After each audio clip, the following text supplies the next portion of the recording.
Hello and welcome to Build Up to a Gig Game. We're an hour and 5 minutes away from kickoff as West Ham United are in Denmark to take on Silkeborg IF this evening. And the lineups are out, so we'll get onto them in just a minute. But before we do that, Gonzo, how is oneself? I am okay, my friend. Thank you. Looking forward to playing Silkeborg. How are you? Yeah, I'm all right. You use that in the preview. You can't use it in the preview and in the build-up show.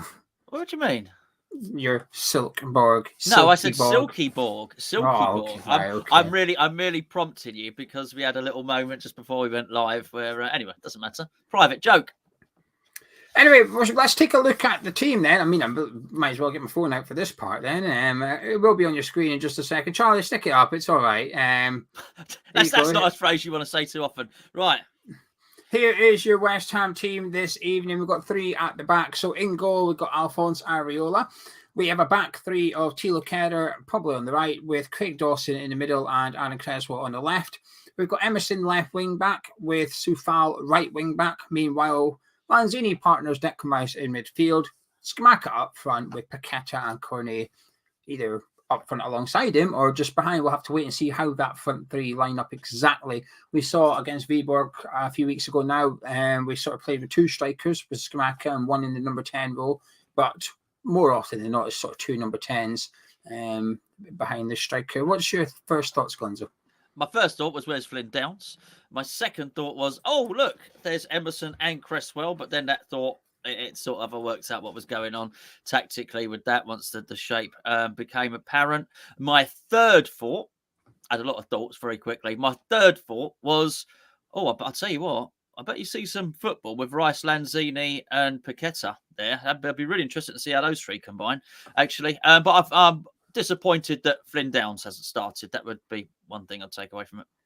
Yeah, I have to agree. The one disappointment there is that Downs doesn't feature from the start. I imagine there's a plan in place to put him on. We've got 5 substitutions, no reason we shouldn't see him. But he should have been rewarded for his man of match performance last week, which is get him in the team alongside Declan Rice.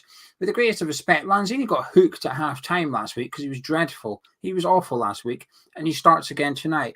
Now, there might be a reason behind that. Perhaps David Moyes is inclined to start Downs on Sunday, and that's why he's not playing. But that doesn't necessarily add up, because then if that's the case, then why is Kehrer and Emerson and Creswell and Rice starting and Paqueta starting? Why are they all starting then? Because they're probably going to play on Sunday as well.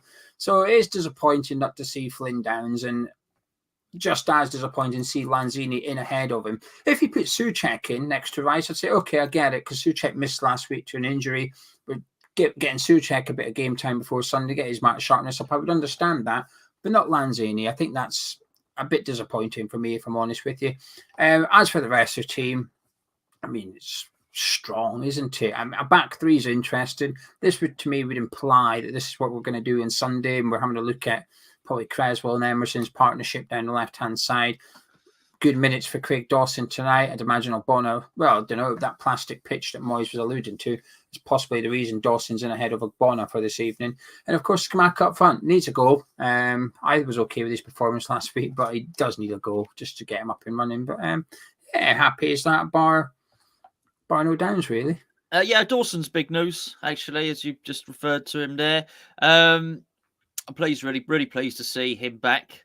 And I mean, you know, he's going to be useful to us. We're going to need to use Dawson. So I'm just, I'd be interested to see the bench. Actually, have you got the bench there, please, Charlie? Or does he's getting his tea. So let me click. Hang on, hang on. I've got it ready. There you go. There's your bench for you. Okay, so Downs is there. That's why I was inquiring, basically.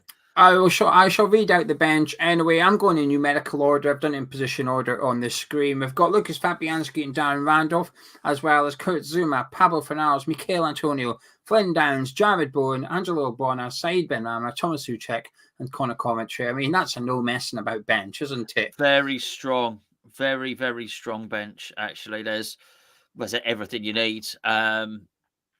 Well, almost everything you need. But you know what? We got plenty of fullback cover actually on the pitch if he wants to change formation or whatever. That's fine. Yeah, he's got his goals on the bench. There's midfielders. there's a bit of pace, there's trickery, a bit of everything there as well. I just, going back to the Downs thing, and I don't want to, be too negative about it at all, because I think it's a very good team, and clearly David Moyes is taking it seriously. I'm quite sure that David Moyes probably said to Downs, "Don't worry, mate, you're going to be playing. You'll play 20 minutes in this game, or play for half time or something like that if we're ahead in the game." Which is fine, but I just think you can much better get into the rhythm of the game and impose yourself on it. If you start, I think it's easier for Downs to get into a rhythm and impress the manager if he starts. And I would have done it. If that is the case, I would have done it the other way around. I would have started Downs and then brought Lanzini on and given Lanzini the second half. I think is probably the way I would do it. But you know what? I guess he's got to try and keep Lanzini sweet as well. This is a new dynamic, new territory for Moyes in that sense, which is basically keeping all the squad happy, because you never know who you're going to need to rely on at any given time. But yeah, Dawson back is really, really, really good. And I quite like the look of that back three, actually. Yeah, it's a brilliant bench. I mean, it shows how far we've come as a squad with the investment in the summer and stuff. You're looking at the first 11. There's no youth player. We're not playing any youngsters at all. There's no youngsters in the first 11 or on the bench. And I know some may point at Conor Coventry, and that's the only one that's debatable. But he's very much involved in the senior squad now. You won't see him. You might see him in a few under-21 games this season to keep his fitness up. Yeah. But and he's muchness, he will be in the senior squad in the first team. So yeah, we've got 11 players on the bench, 11 starting, so 22 players. Granted, 3 are goalkeepers, but that's 18 senior outfielders in this squad today, and we're still missing Aguerd and Ben Johnson. So we've got that's a really good bench, and 5 substitutions as well. I'd imagine we'll see 5 substitutions for West Ham this evening at some point throughout. Anyway, so would you like to know what the Silkeborg lineup is? That's the only reason I'm here. Before we do that, this video is sponsored by the One Football app. The logo is above Gonzo's head again. You can download the app using the link in the description. It's where I'm getting the team lineups right now. I'm using the One Football app. And on Sunday, you'll get the lineups an hour before kickoff. You'll get a notification on your phone that'll tell you Everton, West Ham lineups announced. You just click your notification. It loads up the football pitch for you. Their little version of it telling you who's playing and who's playing where as well. Everything you need as a West Ham fan. If you're tuning into this and you're not a West Ham fan, don't worry. It's everything you need as a football fan as well. Keep up to date with the latest going on at your club and in the competitions that you choose to follow. Premier League is back tomorrow evening. Fantasy League needs submitted. Injury news and stuff. It's all on the One Football app. Download it. It's free. Link in description. Now moving on to the Silkeborg starting 11 in their usual 4-3-3 formation. Let me click this. Oh, was that you or is Charlie back? Nothing to do with me. Charlie's back. Happy days. Charlie's eating on the job. This is commitment. In goal is Larsson with a back 4 with Engel at left back, Felix and Salquist in the middle with Sonny at right back. Midfield trio of Brink. I'm going to say Clinge. I'm not going to say the naughty word. Clinge and Thordarson. And then up front is Hellenius with Kusk and Tengst behind him. Indeed. Easy for you to say. Yeah. No, Johansson. I know it's Geo. No, my favourite player, the one that stood out for me, Jorgensen, he's on the bench. I did check. But that Hellenius, him there, that's their top goal scorer. That's their main man up front. Yes. He has got a healthy return, I think it's fair to say. And Thordarson sort of sounds like a Marvel character, doesn't he, as well? So, I mean, we've got to be very wary of him, I think. Let's skip straight to the Silkeborg bench because there's not much we can tell you about their team. Again, in numerical order, we've got Hedval as their sub-goalkeeper with Ostrom, Matson, Kalund, Dahl, Adamson, Oggensen, Clitton, Jorgensen, Callisier, and Bush. There's too many innuendos here for you tonight. You are gushing in innuendos. Wonderful. It's just wonderful. I do love Silkeborg, I've got to say. You definitely do now with Bush and Clinge and Clitton and... Oh, wonderful. Anyway, it'll be interesting to see what you come up with. But let's find out what you come up with. But prior to that, we've got to do our little bet. What are you fancying? Okay, I think what we've got to do is who's going to play 90 minutes. That's going to be a very, very hard call. Nobody. Yeah, 11 substitutions. I reckon the most likeliest player to play 90 minutes and score, because this is where you're going, is probably Cornet. That's where I'm going. Okay. Yes, that's a good one. Let's do Cornet to score.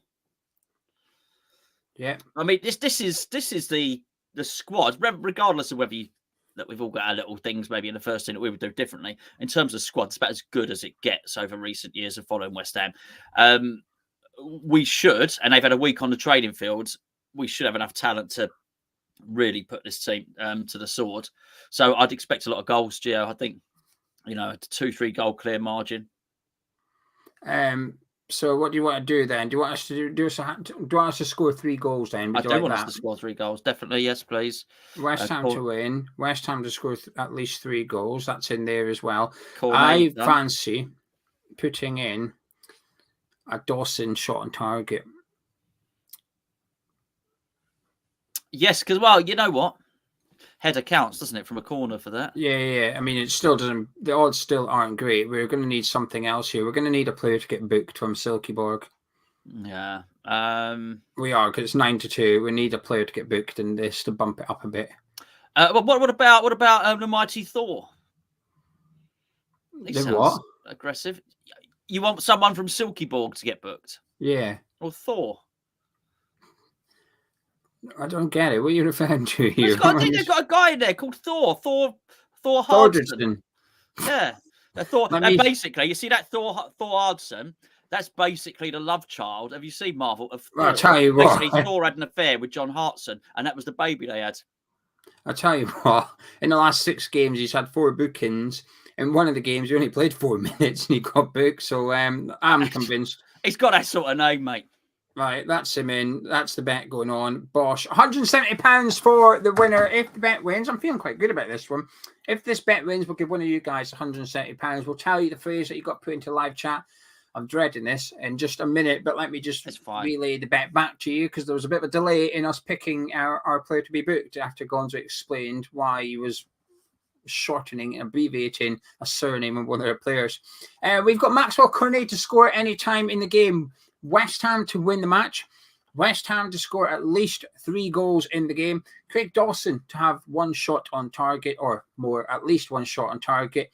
And Stefan Thordarson to be booked. If all that happens, one of you guys win 170 quid. I know what you're thinking. How do I enter? Well, in the live chat, please put the following phrase. The following phrase is Bush on the brink. There you go, Bush on the brink. Get it into the live chat. James had half guessed it. Almost there, wasn't he?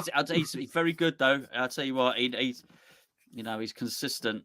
There's James Gunn, actually, with the guessing of the phrase. He's very good. There you go. Thank you, Thomas.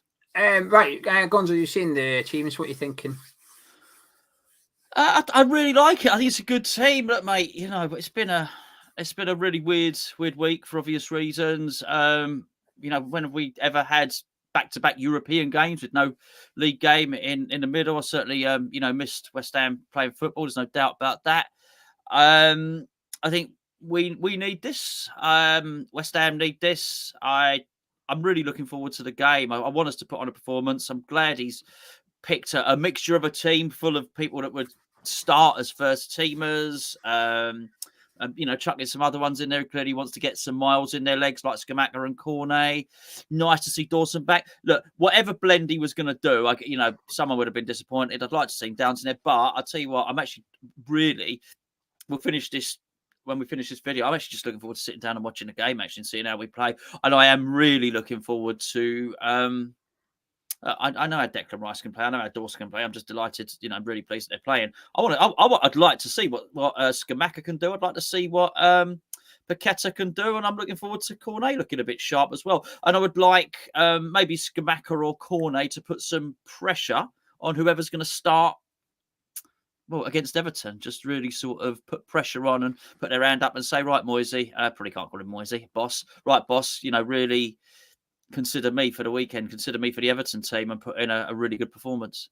Yeah, I that's what I want. When we go to do our preview tomorrow of the Everton game, I want there to be a discussion about who plays because they're both in form, especially in the second half of last season. We're almost discussing who plays because two of them were out of form. Who's the least out of form can we put into the team?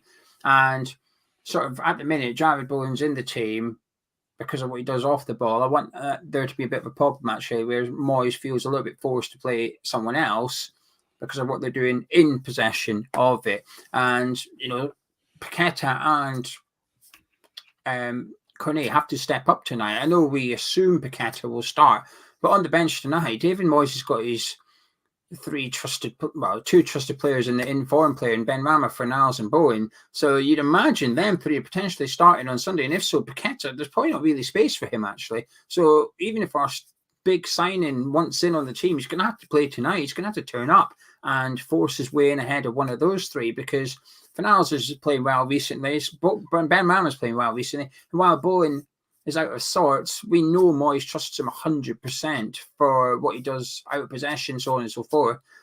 Paqueta might struggle to get into that team. He's really going to have to do tonight. I'm actually looking forward to the left-hand side of the pitch with Creswell and Emerson. I think this is our first team pairing, ideally, going forward for David Moyes. He might like Fornals in that left wing-back role often, but this is, again, that is possibly how Moyes would squeeze all those players in there by moving Fornals over onto the left. But this is where Emerson has to say, no, I am the left wing back. And I prefer Emerson in the left wing back role than the conventional left back role, I have to say, because it takes away his sort of defensive suspicions, if you like. And it'll be interesting to see how those two link up. And like you said, good to see Dawson back. The only thing that I'm a bit with is no Flynn Downs and Creswell, Lanzini instead of. If Lanzini played well last week, I'd give it. He's keeping the more senior player, giving him minutes, keeping him happy, keeping him motivated. But he didn't. He was hooked at half time because he was awful and he's been poor. He hasn't had a good game yet this season, Lanzini. So it's a big one for him, really. If he turns in another poor display tonight, it's going to be difficult to play him in the Conference League for the remainder of the group stages. Then we've got 10 games in October. That's a lot of football, a lot of minutes to go around. So yeah, it'll be interesting to see what we do tonight. I'm looking forward to it as well, actually. I'm quite confident. I'm quite comfortable as well that we're going to win. So I'm looking forward to see some big performances from some of the big players as well. And Skimaka needs a goal. Yeah, it'd be nice. I've just been reading some of the chat there. It's worth pointing out because some people don't know. Silkeborg play on a 4G pitch. It's an artificial pitch, but as myself and Geo, we were discussed in the breakfast show this morning, the difference between those and what Luton and Oldham used to play on are miles apart. This will be a really, really good surface. I just sort of made the point, don't want really any excuses, because actually the worst conditions to play in were probably what we played in last Thursday when, we were playing on a sodden pitch at the London Stadium when it was torrential. It was like bloody monsoon, wasn't it, really? So I think this pitch and these conditions would be much more favourable. And we got some, I believe the term is ballers, Geo. We got some ballers in our team. And I would expect, particularly with people like Rice, Paqueta, Lanzini, and obviously Cornet as well, we should be able to zip the ball around beautifully on this surface. Right, time for you guys to get your thoughts into the live chat. We're going to take a little look at what you guys are saying. No score predictions yet. Keep them. I like to spam it in one go. But it could be your thoughts on the West Ham team. I would say your thoughts on the opposition, but I don't know if I trust your thoughts on the opposition. I think you're making something up. So your thoughts on the West Ham team, any hopes or anything you're worried about going into this game as well, get into live chat. Let's have a look what you're saying. While you're here, make sure you subscribe to the Hammers Chat channel. We're going to try and hit 35,012 people before the end of this season. So we're getting there, but we need some of you keep subscribing and also drop a like on the video as well. Helps the channel out by clicking the thumbs up button. Takes you 1 second, costs you nothing. It'll be grand. Let's see what you're all saying. Wayne says, I'm wondering if Downs isn't starting because Moyes is considering him for Sunday after last week. Do you buy into that? It depends on Souček, really, Geo. I've got to say, it depends on Souček. It might be in consideration. If Souček is not fully fit, then it might be in consideration. But the fact he's on the bench would suggest otherwise. I'd like to think so. This is what I want to be true. I want it to be true that if someone plays well, gives them a real chance of being in the team. And I think so. I just think the signalling here is a little bit off. I'd like to see Downs start. I don't know, the signalling should be good with that 4G. Way! I've got their ear to the turf tonight. I don't think there's. I think the fact that he's not playing tonight has almost confirmed to me he won't be playing on Sunday, because surely if he was going to, or there was any chance of him starting on Sunday, he'd start tonight next to Declan Rice to get that partnership going, even if they both just played the first half, and then he took them both off and put Souček and Lanzini on or something. I'm even more convinced now Downs won't be starting against Everton on Sunday. Otherwise, I think he'd be starting this evening. I can't think of any reason that he wouldn't start tonight if he's going to play against Everton. I know people say, well, rest him, but rest him. It's a week since his last game, and he's not played that much minutes. He doesn't need a break. He's fine. So I'm not having the resting thing. I think it's just, I think it'll be Souček and Rice again on Sunday. Absolutely. I'm just laughing. Someone, it's a bit vague, a bit random. Someone just put in a chat. It's always football talk, and someone just put, "I just had pie and chips." Well, I wonder what kind of pie. We like food talk. I don't mind food talk. There's nothing wrong with it. Bung it in there. Why not? It was just a little bit random. That's all. You know, it's like creeping into autumn when you have pie and chips for tea, though, because that's not summer tea, is it? You're not going to have pie. Oh, no. Oh, listen. In the summer months, I'll go to a boozer in a garden, in a pub garden, pie and chips. Yeah, well, come on. He didn't say he's in the pub garden. I just assumed it's quite a all year round meal. Food. All year round food, pie. Minnie says, big night for Scamacca. Had more time to recover from illness. Need to put some pressure on Antonio for the weekend. Spectre's asking about Ashby. No, we don't know. We've just assumed he's injured. We don't think there's much in it, except that he's probably just injured. Stevie said he's disappointed by lack of Downs, but can't sleep on Manu. He has it in his locker to tear this lot apart. I agree. Thomas doesn't mind Lanzini playing, but he doesn't like the 5 defenders. I'm not sure they'll all play like. I'm not sure they'll play like 5 defenders. This is the good stuff. See, so that was a pie and chips. There's all sorts of grub going on. I'm starving. Yeah. Michael says it's been an update since it's been a while since we've had an update on your dating life. He's hoping that you've had Bush on the big. Michael, Kleins is right there for you to have used. I don't know how you not managed to use that one, but can we get a quick update? Yeah, nay. Ask me on Saturday. Way! Right, let's see what they'll say. Gary said it wouldn't surprise him if Lanzini and Downs get half each. That way, Downs can still play Sunday if Souček doesn't make it. Alex says 3 at the back against this lot. That's why Moyes won't ever get the best out of Paqueta. I don't know. I'm certainly not ready to make predictions about whether we'll get the best out of Paqueta or not. I do want to see. I want to see all the stuff, the flicks, the tricks, all the Brazilianos stuff. I want to see it. Amma said 4-4-2. I'm not sure if it is. I could be wrong, but I'm pretty convinced it's 3 at the back. But it does. If it is 3 at the back, it does beg the question: who's going to play sort of wide right of Scamacca? Oh, what, behind him? I think it'll be Cornet. on the right. Who's going to play to the left of him then? So do you think Paqueta will be playing more wide in this formation? Do you think? No, I don't see it as wingers. I see it as like inside forwards or sort of in between a 10 and a winger, whatever you want to call it that. So if that's the pitch, Scamacca's there. I think Paqueta's there somewhere. He's not right out there. He's in there. He's in. Yeah, I know what you're saying. Lurking in that area. And I hope he is, because then you've got 2 of them in there with Cornet and Paqueta. It's very difficult to mark, because if they've got one defensive midfielder, which, they're playing 4-3-3, which suggests they probably do, he's got a choice to make. Which one are you going to go and mark, and then which one are you essentially going to leave to one of your teammates and hope that they get back in and help you? So I hope that is what they're doing. And there's a reason I've got these, actually. You've just reminded me. We're going to give 1 or 2 of these away right now in the live chat.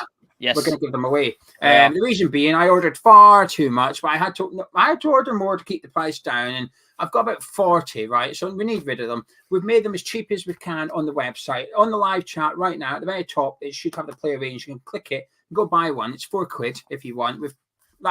If we make it any cheaper, we're taking a loss on them, but I need rid of them. So we're going to give away 3 right now in the live chat. How do you want to do it, Gonzo? I definitely think we should give them away in the live chat. About 3 of them now, I reckon. Have you got your phone? Yeah. Set your timer. Pick any time between 2 minutes and 5 minutes. Set an alarm for any time between 7:22 and 7:25. and don't tell us what it So is. hold on. So for how long? Do me a countdown timer. It's easier. Okay. No, because then people will know. Any time between 2 minutes and 5 minutes. Okay, good point. I'll tell you what, up there for thinking, down there for dancing. I'm pleased one of us is switched on. And when your phone goes off, have a look at the live chat, and the last person to comment, they win one. Oh, I like it. Sorted. But you know, I just spam it's ticking. It's already Right. started. Let's have a little look. There's lots of plastic pitch puns on the go. Irish Tommy, their pitch is very receptive. Yep. Very good. 7 out of 10. Gary says Downs will play the second half. He'll be primed to rip Onana a new one on Sunday. Blimey. Justin's had a pot noodle. Okay, I tell you what, date night. I like it. I like that. Guys, I'll put it in a sandwich. Stephen's now getting judged for having chips and not mash. Yeah, come on. Leo had there's room for both, not in the same plate. Harry's having chicken risotto. I care. We care. We care, Harry. Yeah, we care. We like food. We like food chat. This is like football with a little bit of food chat and a little bit of Gonzo Tinder. Right, got to be careful looking at my phone during a show. So I get pinged so much. Hughes had a Pringle sandwich. And nice crisp sandwiches are good. Yeah, they are good. It's a shame he hasn't had one. Lewis said, I really don't see what Lanzini offers us anymore. He's had 2 or 3 good games a season, at best, passenger. Danny said last week before he started, most of the fan base said Downs was wasting just a squad player. Now he's undrinkable to some. Undroppable. And you know what? That's like when you do the predictive texting. So he's just sent that. He's basically that. Danny's typing undrinkable quite a lot. I think he's gone quite extreme on both views here. I don't think anybody said he was a waste. People were concerned more he wouldn't play him, and I don't think anybody said he's undroppable. People would just like to see him played in this game. I think it's somewhere in the middle. I don't think it's that extreme either side. He's undroppable. And then Ben fuming because Downs is undroppable. Yeah, well, he is. Michael says it's not 3 at the back; it's 5 at the back. I don't want to get into the is it 3, is it 5. I mean, defending, yes, it's 5, but going forward, it's 3 or 4. We heard you the first time, Michael, but thank you. Danny's correcting himself. Undroppable. There you go. Is that who it was? Elliot. Please email us, hamishchat@gmail.com, Elliot, and we'll get this sent out to you. Let us know your postal address, and we shall send it out. Matthew, it's on BT, but Charlie will be along soon. Ask Charlie. He's a bit better with things like that than me. Hammer 1999 says Creswell and Kerr dropping, crossing from deep. Excellent point. Love Creswell.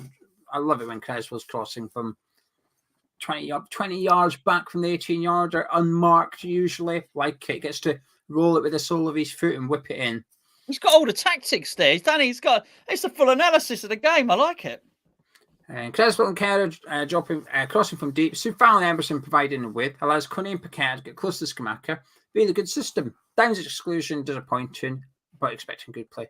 But does Hammer 1999 call it 3 at the back or 5 at the back? That does Hammer 1999. I think Pringles are crisps. Anyway, right, let's keep going. Tell you what, there were some people spamming the chat, just hoping this Cameron put irons in about 10 times, and they knew what they were doing. They knew what they were doing, getting ready for that alarm going off. Oh, I see. Yeah, clever.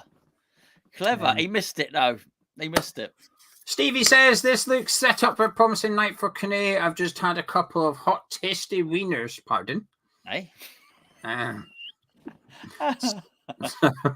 There you go. Hey, do you know what that is? If you build up to the game how you want, my friend. Stuart's had pizza. Vicky's dad has scrambled eggs and pizza. He's had 2 pizzas. Good on him.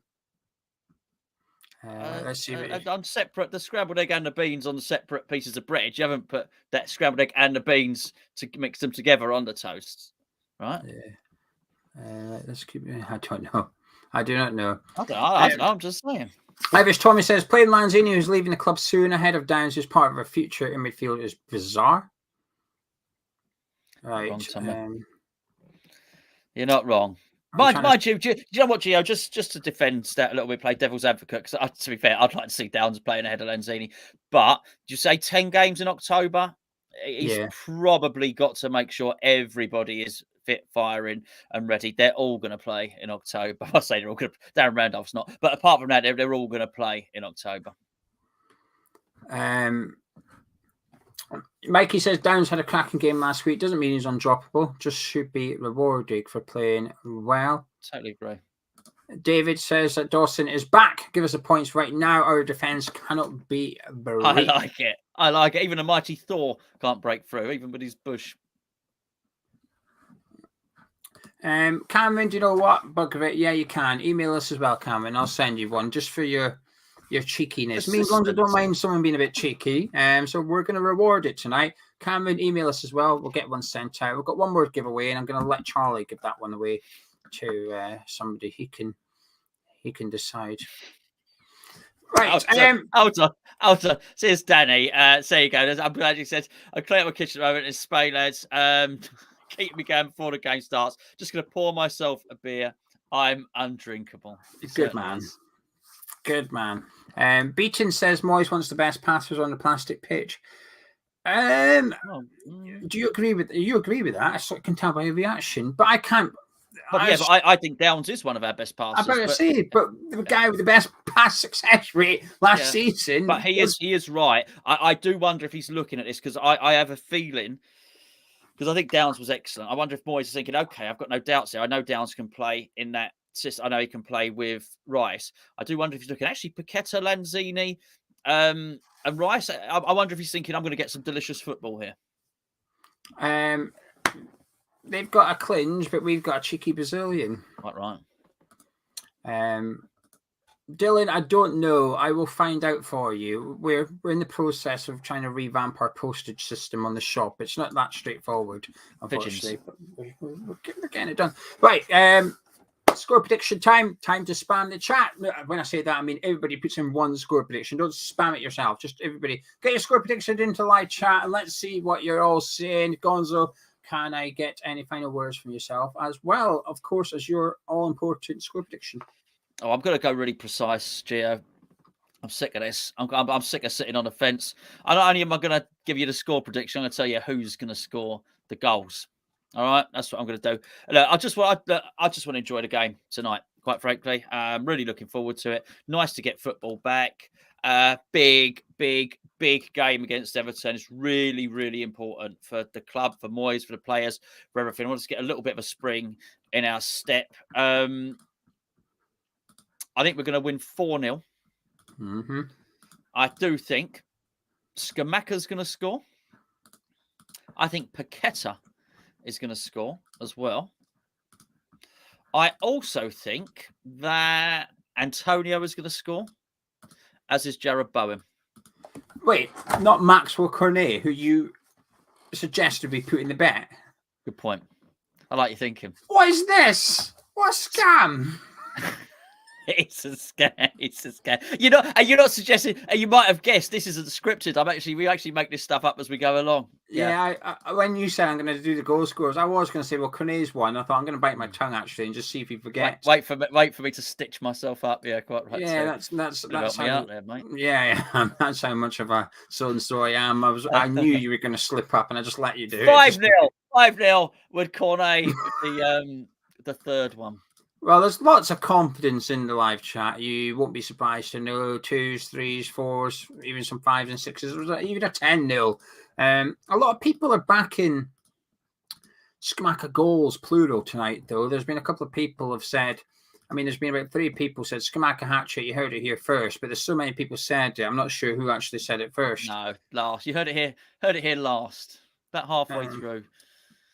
But the problem is I'm starting to think, you know what? I think he might get a hat trick. I might have a little bet on that. Okay, well, I'll tell you what. If he gets a hat trick, right, we will go through. I'll do it myself. Tomorrow I will go through the live chat and I will find the person who did say it first and you can have a book. Yeah. I said 2-0 in the preview. I'm going to bump it up to 3-0 now. I think I agree with the live chat here. I think we're going to see plural goals for Skamaka tonight because last week, I stand by it. He did everything right, bar his finishing. And from what I've seen in the 2 games against Viborg, his finishing is good. And, I think last week was a one-off, but I thought his build-up play, his positioning, his timing of his runs, everything was good. His link-up play with the players around him was really good. So I'm expecting a Skamaka man of match performance tonight, actually, and coming on here and talking about how he scored a couple of goals. And Skamatrick, there we go. That's a great name, man. Skamatrick. Really good. Oh, I'm going to have to do it now. I'm doing it when I get off here. Skamaka hat-trick's going on. Yes. Okay. Skamaka, 3-0 West Ham, Skamaka hat-trick. That's what I'm going to go for. Definitely got to be called a Skamatrick from now forevermore. Skamatrick. Definitely. Definitely going to do that. I get a T-shirt on that, Geo. We might do, yeah. Skamaka's got a hat-trick. Hammer's Chat store.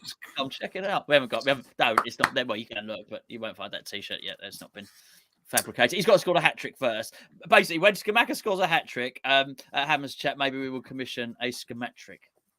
While we're waiting for Charlie Gonzo, if you had a magic wand, I do, and one player could play like unbelievable tonight, who would you pick? And you guys get involved in live chat as well. I funny enough, 10 out of 10 not just because we've been speaking about it, but it would be Skamaka.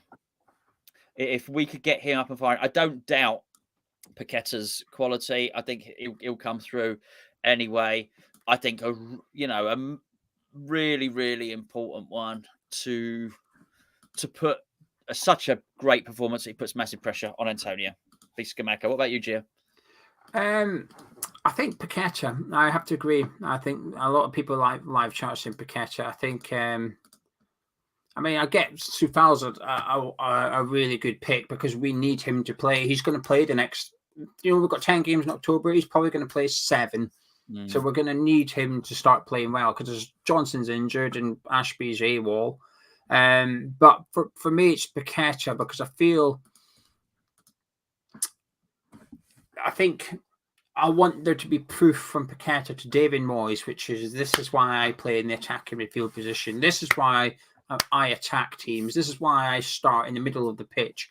And if we went 3-4 games without a goal, an assist, or an influential performance from Paqueta, I do worry we'll see him getting a little bit deeper and deeper in the pitch, or not playing, or just being shackled, if you like, by David Moyes. So I would probably choose Paqueta to give evidence to David Moyes that you can build your team around this guy, and he can be the provider and the creator in the team as well. So we'll have to check this, by the way. I know I keep saying 10. It's because I read it earlier that we've got 10 games in October. So I feel like we need to check that. But we've got 4 European games, haven't we? Because this is the second one in the group stage. So we've got 4. There's a lot. The old man, I can't remember what he said, but he funny enough, he actually said he's round to watch the game. He said, but you're looking forward to October, aren't you? With Hammer's Chat, you're going to be busy boys. So so clearly there's a lot of games. They didn't give a number. Yeah, I'm sure there's 10. I certainly read it earlier. There was 10. I never actually went in to verify it myself. I just assumed I was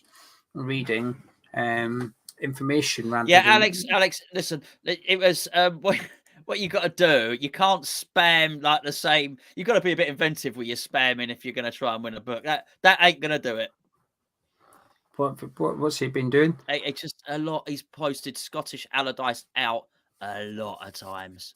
Oh. Anyway.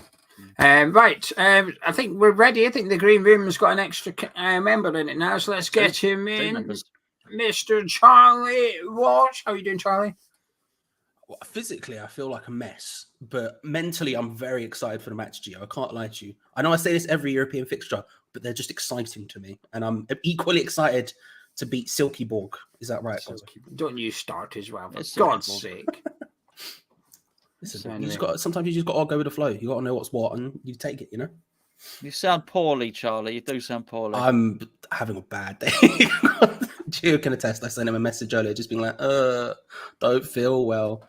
So, but we're going to power through, and hopefully the beauty of West Ham's football tonight will lift the physical aspects of my being. You probably won't have to say anything. There'll be so many goals going in. That's the goal. That's the aim in life. The chat will take care of itself. Just record yourself. You could just say you lot chat amongst yourselves. I'm going to go and have a bath.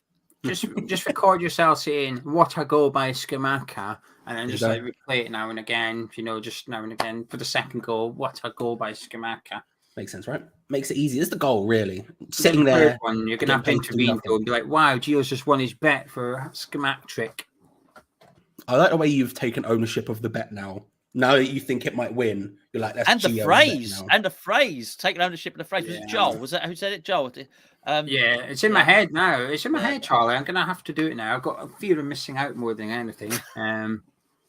What are you giggling at? Nothing. Put it on the screen. I want to know No, what it was. no, I can't. You can't. It's too early. It's like a family show. It's fine. As long as you don't say it out loud, it's fine. Put it on the screen. What one is it? No, I can't. In all decency, I can't. It just made me laugh. It's quite obvious. Major. Well, who said it? Read out the name. Philip. Well, this one. It just made me laugh. All right. Anyway. Come on. Michelle's worried about Creswell. We're all worried about Creswell. She will sack him herself. Michael, no, there's no VAR. There's no VAR in the Conference League. There is in the final. And last year it was meant to be the final only, but they brought it in for the semi-final as well. So they might bring it in for the semi-final later on in this competition. Is this those rules where they're like they can't? There's some stadiums which aren't suitable for it, so they just they say just no don't one have can it, do they? So it's like, well, they can't do anything. They just. I think it depends on who's in the semi-final as to whether they bring it out for the semis or not. But it's certainly in the final because obviously the stadium, the finals in the stadium with VAR set up. I'm still fascinated by the semi-automatic offside detection in the Champions League. I'm still getting used to that. I don't like it. I don't trust it. I have trust issues with it. Never trust that, mate. Anyway, before me and Gonzo go, Charlie's here for the duration of the game, struggling, but he'll be here. Paul, thank you very much for your $8.99 super chat. Right, me and Gonzo's going to disappear. I'll be back at halftime. Me and Gonzo will be back at full time. Don't go anywhere because Charlie Walsh is with you right up until the final whistle. Thank you, Geo. Thank you, Gonzo. Thank you, everyone, for joining. I hope you're all well, despite the fact I'm not. I hope you're all good. That's the goal here, because, of course, this is our watch along. We do it together. And I want to start with the classic question. Scale of 1 to 10, 1 being the least confident possible, 10 being the most confident possible. How confident are you with a West Ham result today? I'm relatively confident. I can't lie to you. I'm relatively confident. I'm looking at their side. It's going along the bottom of the screen now. I would pull it up like I usually do, but Silkeborg just didn't tweet it out at any point. They just didn't put that link out into the world. Let me have a look if they've done it now. They hadn't done it 5 minutes ago. Have they done it now? Okay, they have not. So I can't pull up the teams like I usually would. So we'll just talk it through as they go along the bottom, shall we? West Ham line up as such. Areola in goal, a back 3/5, depending on how you're feeling, of Sufal, Kera, Dawson, Cresswell, and Emerson, with Rice and Lanzini in the double pivot. You then have a front three of Cornet, Paqueta, and Schematric himself. Silkeborg lineup, and this is the one time you're going to hear me try these names probably. Larson, Son, Salquist, Felix, Engel, Brink, Thordarson, Clinch, Tengsted, Kusk, and Hellenius, who I know. So here's the knowledge I have of the team. Okay, it's not much, but it's very little, and it's mostly from making thumbnails for the preview and for this, which is the only reason I know. So you look along the bottom, right? Here we go. So this guy here, Son. Wait, hang on. How do I move it? There we go. Son, him. He's a model. Can tell you how much when you Google his name. Lots of modeling headshots come up. And then this guy here, Hellenius, however you pronounce his name, their top goal scorer, used to play for Aston Villa. Don't think he played many times, but when you Google his name, pictures of him in a Villa shirt turn up. So there you go. That's all of the knowledge I have for your boys there. So and that's probably why I'm feeling a bit more confident. I can't lie to you. Right, let's scroll up. Let's have a look at some of these There's not score predictions. Sorry, let's have a look at some of these confidence levels. Oh, probably he's here. He's here. He's ready. I don't know if I didn't set up the zoom in. Is the zoom in going to work? Oh, it still works. You love to see it. You love to see it. 4, 9.7, 9. Big out of the gate. 7, 9, 9, 30. Feel better. Thank you very much, Golf. I appreciate it. Hopefully soon. 10, 10, 9. Have you got COVID? It's potentially yes. Yes. We don't know. I haven't done the test, but it's like a checklist of symptoms right now. and it feels awful, but that's fine. 9, 8, 9, 10, 9, 10, 9. Look at this. Always, like always, just a large number. I was going to try and figure it out later, but I'm not going to lie. I didn't have no baby bells because frankly I've been too old to go to the shop, so I didn't get any. I've just downed a Strepsil. Maybe that'll work. Literal medicine. Maybe that'll work. Who knows? 9, 10, 10, 7, 9, 7, 8. Lots of big numbers that you love to see. Lots of big numbers that you love to see. Although that's just going to be non-stop odds, to be fair. Good to see you, IJ. Hope you're well. 8.256. Missed you too, try. Sorry, there's going to be a lot of this where I mute myself because, my God, it's going to be a long day. 9, good evening. Good to see you, Stuart. How are you, my friend? I hope you feel better soon. Thank you. Thank you. I'm trying. I've slept all day. Hope that will help a little bit.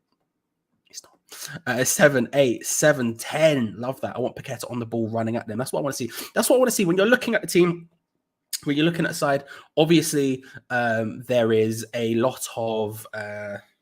we had lots of conversations about Down, for example, lots of conversations about Lanzini. Nice.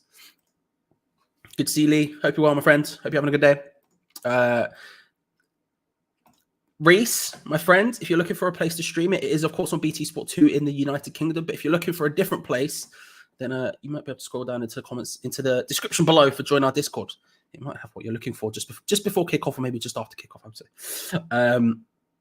But yeah, that's what we're looking at today, right? And there's been a lot of conversations. Paqueta's the big one for me today. The big one for me today. I can't act like it isn't. I feel like I'm a bit of a fanboy of his. I have been for a while. So I know that when I talk about this, it's going to be, let's say, slanted in his favor, right? But I think this is the perfect game for him. He can pick up the ball and just take people on. And it's not that running thing, right? It's the idea of like when he came in, we're looking at him as the new Payet. Whatever danger then. I don't know. Oh, moist Nans. Huge. I respect it immensely. People look at him as the new well,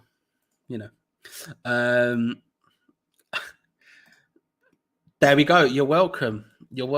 Speaking about it, I'm trying. I'm desperately trying. I promise. Yeah, so everyone discusses him as the new Payet, right? But for me personally, I don't look at it like that because Payet's a different kind of player. Payet's one of those players who who'd pick up the ball, he'd wait for the ball to come to him, pick it up, and sprint at the defense. He'd pick it up, he'd take people on. He's taken on 3-4 players. Think about the Middlesbrough goal, right? That's the big one, right? The Middlesbrough goal, he picks it up on the left hand side, takes it past like 3 or 4 people, cuts inside, shoots, scores, right? Paqueta's not necessarily that kind of player. He's not gonna just wait for the ball. He's gonna try and find the ball. He's gonna try and work for it. One of the things that I think makes him a better fit for say Payet for David Moyes than this is the fact that he is hardworking. He is happy to sit deep. He is happy to get involved in the build-up. He is happy to get involved in the defensive side of the game, right? That's just what he's like. And so when I look at him today and I say I want to see a performance from him, yes, I can't lie to you. I am looking for him taking on 5 different players and twining them up, step overs for days, left, right, and center, drop shoulders, all of the Brazilian nonsense, basically, that Gonzo was referring to before, right? I am wanting all of that. But at the same time, what I'm looking for is that sort of complete performance, where he can do sort of a bit of everything. Now, I want to see some through balls. I do want to see him take on a guy or two, but I want to see him Payet's goal at Blackburn. Another great example, Tom. Another excellent example, pardon me. Thank you, Scott. I think I missed your traditional message. I apologize. It's one of those things where I want to see him do that, but what I'm looking for is the through balls to Scamacca, the link-up play with Scamacca, all of that kind of stuff. That's the vibe I'm looking for tonight. And I'm really excited to see it because this is a game where he can just grab it by the scruff of the neck and go absolutely wild. As Thomas is saying here, I want Paqueta to become our assist king. This is what I want. Fair. His name's what is it? I'll see it in a sec. It'll come up along the bottom screen. Wait for it. Is it Noon? Is it Noon? Son. I knew it was home events. It's Son, I believe it is. He's the one in the thumbnail. Speaking of which, I did not change. So there we go. Yeah. That guy. That guy. Thank you very much, Tasman307. Get well suit. Thank you very much, bro. I hope so too. Rebecca as well. Thank you very much. No, I'm trying, man. Trust me, I've been sleeping a lot today. And I probably will be sleeping a lot straight after this. And maybe at halftime when Geo's here, I'll just go on the sofa and just curl into a ball and just sort of survive. Just sort of survive. That's the stream today. I said this to Geo earlier. It's not going to be my best work. You're going to be seeing a guy trying to just get through, trying to just muddle his way through. So if you've ever wanted to see that, hey, stick around because we're going to be here throughout the entire game, as well as, of course, at halftime when Geo will be here full time. They will both be back for a live match review. So if you want to stick around until then, I would highly suggest you do so because it's all going to be very exciting and fun, I reckon, because I've got a feeling when we get to score predictions, I've got a feeling you'll agree with me too, that it's going to be one of those games where we're going to win. I've got a feeling we're going to win. If you're talking about scale of 1 to 10, I'm saying I'm probably at an 8 or something like that. Just big vibes. So make sure to stick around because obviously I don't do this by myself. I do it with all of you. You watch other watch-alongs.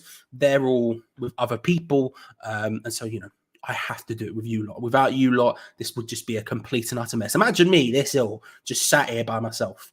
You know what I mean? It wouldn't work. It wouldn't work with a lot of you. So make sure if you haven't already subscribed, hit the bell notification icon so you don't miss out on any future videos and like it as well. We've gone insane on the likes recently. We've gone absolutely bananas and we're already at 238 before kickoff. We're 15 minutes before kickoff. We could easily hit the 300 mark before kickoff. We've gone bananas with that. So if you haven't already, make sure to like the video as well. Get involved. Hit that like button, ladies and gentlemen. Get it in there. The secondary version specifically, which in my opinion, the best version of Janice. Look, don't get me wrong. Excellent pupil version. But, the secondary version when she's getting involved, she's trying to listen to all the stuff. I'm loving life. I'm loving life. I've also just realized I was talking about one of the players being a model and I wasn't talking about Craig Dawson. How just disgraceful. Just disgraceful. Hey, remember as well, only West Ham channel to have done a watch along every single game last season. And here I am again, potentially with the Rona, here doing a watch along. You can't stop it, ladies and gentlemen. You can't stop it. Stop it. There you go. Link in the Discord for those of you who are wondering, waiting for it. Of course, it's on BT Sport 2 in the United Kingdom and on other things in other places. If you know what's on in other places, have a look. But there is one now ready in the Discord. So if you scroll down to the link in the description below, say join our Discord. Lovely, beautiful place with lots of lovely people, fans of all clubs. Welcome. But more importantly, on the left-hand side, bit cool stream links. You'll find what you're looking for. Now, with about 12, 13 minutes till kickoff, let's get a bit of sub bingo involved, shall we? This is, of course, the game when we predict when David Moyes will make his first substitution. I'll bring up the subs bench. So you could just have a gander. I'm going to go 69 as per usual, and I'm going to say Downs on for Lanzini. That's my bet. Downs on for Lanzini. Also... Listen, Robert, maybe I'll just stream it from the back of the room. Do you know what I mean? I'll just stream it from the back of the room. It'd be great. Oh my God, Downs bingo. If anything, it is just Downs bingo at this point. Potentially, we'll see. Cresswell goes after 2 minutes. Why he got to stress me out, Observer? Why he got to stress me out? That's the other thing, by the way, about the team. We got a couple of fit boys back, right? We got Dawson playing. We got Cresswell playing. Exciting times that we're getting people back. The squad in its totality right now is very strong.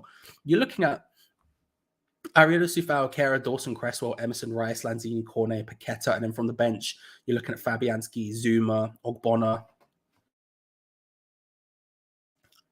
Bless me. Ogbonna, Downs, Suchek, Fornals, Bowen, Benrahma, Antonio. That's a really strong squad.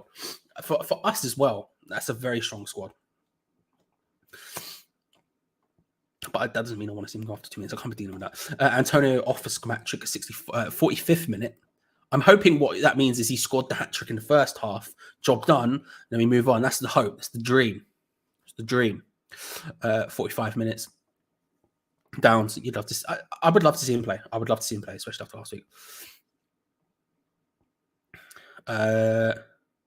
I don't drink alcohol. I have got strepsils. I'm down to strepsil, and I've got other medication that will be incoming soon at some point during the evening, probably at halftime or maybe at full time. Who knows? But I don't drink alcohol. Although today is the day where I feel like I should.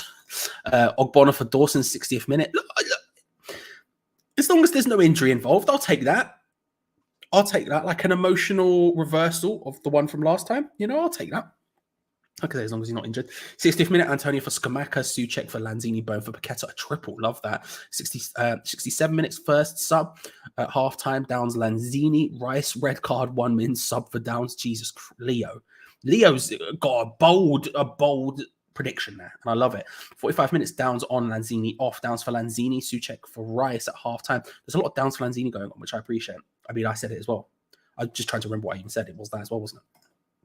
85 minutes first sub unless someone breaks their legs. Yeah. Well, maybe I'll stream it. It's not giving me permission, but maybe I will. Who knows? Maybe I'll just do it. What's she going to do? Stop me? She'll be in a dress. I can run faster than her. It's fine. It's calm. Do you know what I mean? I can escape. I'm only going there for the day. I'm getting a train back. I get a train back. It's fine. I'll be safe. Maybe I'll do it. Who knows? Who knows? I'm going to click on this. I haven't had time. If Geo's going to make sure he knows something is no longer a thing, if Geo is going, right. Okay. I've got no idea what that means, but you know, just protect yourselves. Be careful out there, guys. Don't know what that means. I'm just going to put it out. Do you think it's a good idea, Crest and Dawson on this pitch? Yes. I'm not too concerned about it. I mean, like, obviously, I know the differences between real grass and 4G and all of that sort of stuff is a thing. I obviously know there's problems with that. But what I would say personally, listen. I'm talking paracetamol for days. I think just straight murders get coming. I know there's obviously a difference, but I think for them the game time is more important. Getting first team football game time, competitive game time, especially for Dawson, is really important. And so, although it's not in the ideal scenario in terms of pitch, obviously, I'm actually relatively happy with it. I'm relatively happy. I just want to see him get game time. You know what I mean? I just want to see him get game time. He can't pronounce that one time. Gusto. It's Gusto. Do you know what I mean? Gusto. Bruv. He's good. He was good. Little tricky right back. Young. Good air. It was enjoyable. Watch Braveheart is when the Lords had right. Yeah, I've never seen Braveheart. I'll mock Geo for being Scottish with Braveheart, but I've never watched Braveheart, which is an admission that only you guys can know. Downs not in the team. Did he do as well? I just don't think he's David Moyes' guy right now. You know. Like, I just don't think it's a thing. For example, I know someone on the build-up was asking a question about whether we felt like potentially the idea was he's not playing today because he's going to play at the weekend. I just don't think he's this guy. I think it takes time. He seems like the one guy out of everyone who's going to take time, you know? And that's okay. And that's all right. Sometimes these things take time. Thankfully, we've got some very good players in his stead. I think the want and need for him is amplified by the way people feel about Souček at the moment. I understand that. But if you're looking at me and you're saying Souček and Rice are starting, that's not the end of the world. That's pretty good. You know? Is this Dawson's first match since he came on as a sub, and that's it. It's first start. Very exciting. You know, ready to just go absolutely ham on someone, just straight in, 2-footing, just absolute wild maneuvers. You love to see it. You love to see it. That's what I want. You know, just someone needs to take up the Mark Noble mantle of just wild tackles, you know, because we don't get that a lot. And I feel like we need it back. And I feel like Dawson's the guy who's going to take that mantle up. Listen, maybe Downs will be that guy long term. But in the short term, specifically, I feel like we need someone who's just going to, when the time is right, just absolutely 2-footer guy. And I feel like Dawson's that guy. And that's what I'm hoping to see tonight. Judas, my trustworthy friend, good to see you. I hope you're well. Luke Legend as well. Hope you're well, my friend. Hope you're having a good old day. He was definitely up there. Lawrence. I thought he had a really good game. But again, it just is what it is, right? It just is what it is. Like I said, I don't think he's Moyes' guy. That's just the way these things go. We'll be a bit late to say forever, but I know I do love it's a banging station. It's an excellent station. Bristol Temple Meads is up there with the very best of them, and I won't hear anything else about it. Thank you. I appreciate it. Just a little memento to say that I'm thinking about the train station at my difficult time. It's a banging station. To be fair, that's cold, but I feel like it's helping. Is it? I don't know. We've got 45 minutes to find out, but I feel like it's helping. Lanzini off 45 minutes. I think that's the big one today. I think everyone's sort of expecting that. It's a good opportunity for Lanzini as well. Obviously, we were just, it's going to be a struggle. We've obviously been talking a lot about, it's a great opportunity for Paqueta. It's obviously a good opportunity for quite a lot of players on the pitch today. Cornet could put in a really good performance and put himself in contention for starting in the weekend. Scamacca could do that. There's a lot of people here who have a good opportunity to put themselves in contention for a start. And Lanzini is definitely one of them. We know Moyes likes Lanzini. There's no doubt there. It's not like with Downs where we're not entirely certain what David Moyes' opinion on Downs is. Is he someone he really likes? Does he see him as a first team player this season? Like, we don't know sort of what his opinion is of him. And if anything, the sort of vibe looking at it is that maybe he's not into him, right? We know he likes Lanzini, and I know Lanzini's one of those players who, again, I think is sort of divisive amongst the fan base at this point. But I think you could have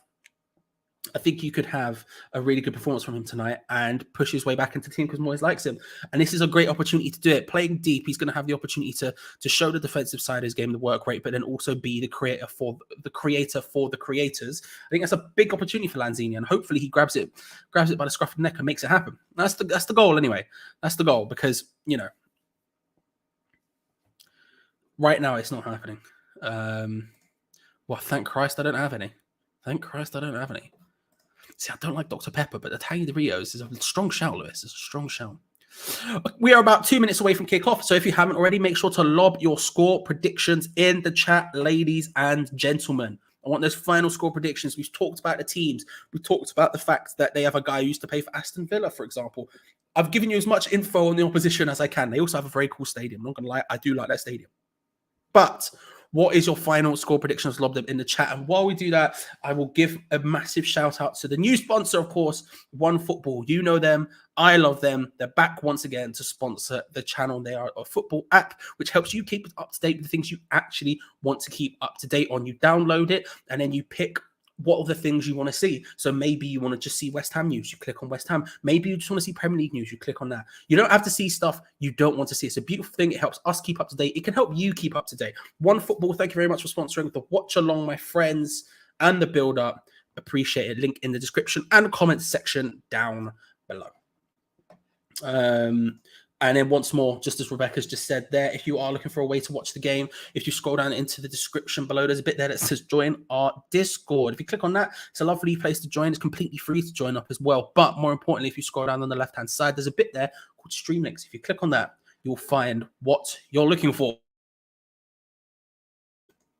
I feel bad. Right, let's have a look at some of these score predictions. So go up to the top where they actually started. Where are we at? We're right here. Stephen Jones, 5-1. West Ham scores. Scamacca, Paqueta, down. Rice, Bowen, 2-1. 6-9. You love to see it. I mean, conceding 6 would not be great, but maybe it would stop David Moyes playing 3 at the back. Who knows? 3-0. Who will adapt best artificial grass and maybe improve? That's a good question. Who would? I don't know. I don't really know. I know the differences in terms of physicality, but I don't really know the differences in terms of, the ins and outs of people's performances. So I'll be interested to see 4-0, 3-1, 3-0 West Ham, but plastic pitch. So I'm going to say 3-1. The temptation to make a jazz joke. 2-0, 2-1, 5-0, 1-0. Routine West Ham 2-0 win. You'll love to see it. 8-0 Irons. Just a large score, which I'll take. I really want us to destroy these lot, but I do love Danish pastries, so I'm rather torn. I'll take a scrappy 1-0. Do you know what? I would also take a scrappy 1-0, Lewis, and I can't act like your reasoning there wasn't sound. 3-1 pot noodle sandwich and a 3-1 win. You love to see it. 4-1, 3-1, 5-0 Dawson Lanzini schematic. 4-1 to the Irons. 2-1 plastic pitch equals goals. It does when I play on him. I deliberately patted myself in a weird position there, so I didn't do it on the chest because I feel like that would just cause issues. Just cause issues. I don't know what that means, Lawrence, but I want whatever it is. It sounds nice. It sounds nice. God knows what it means, though. 3-0 to Happy Hammers.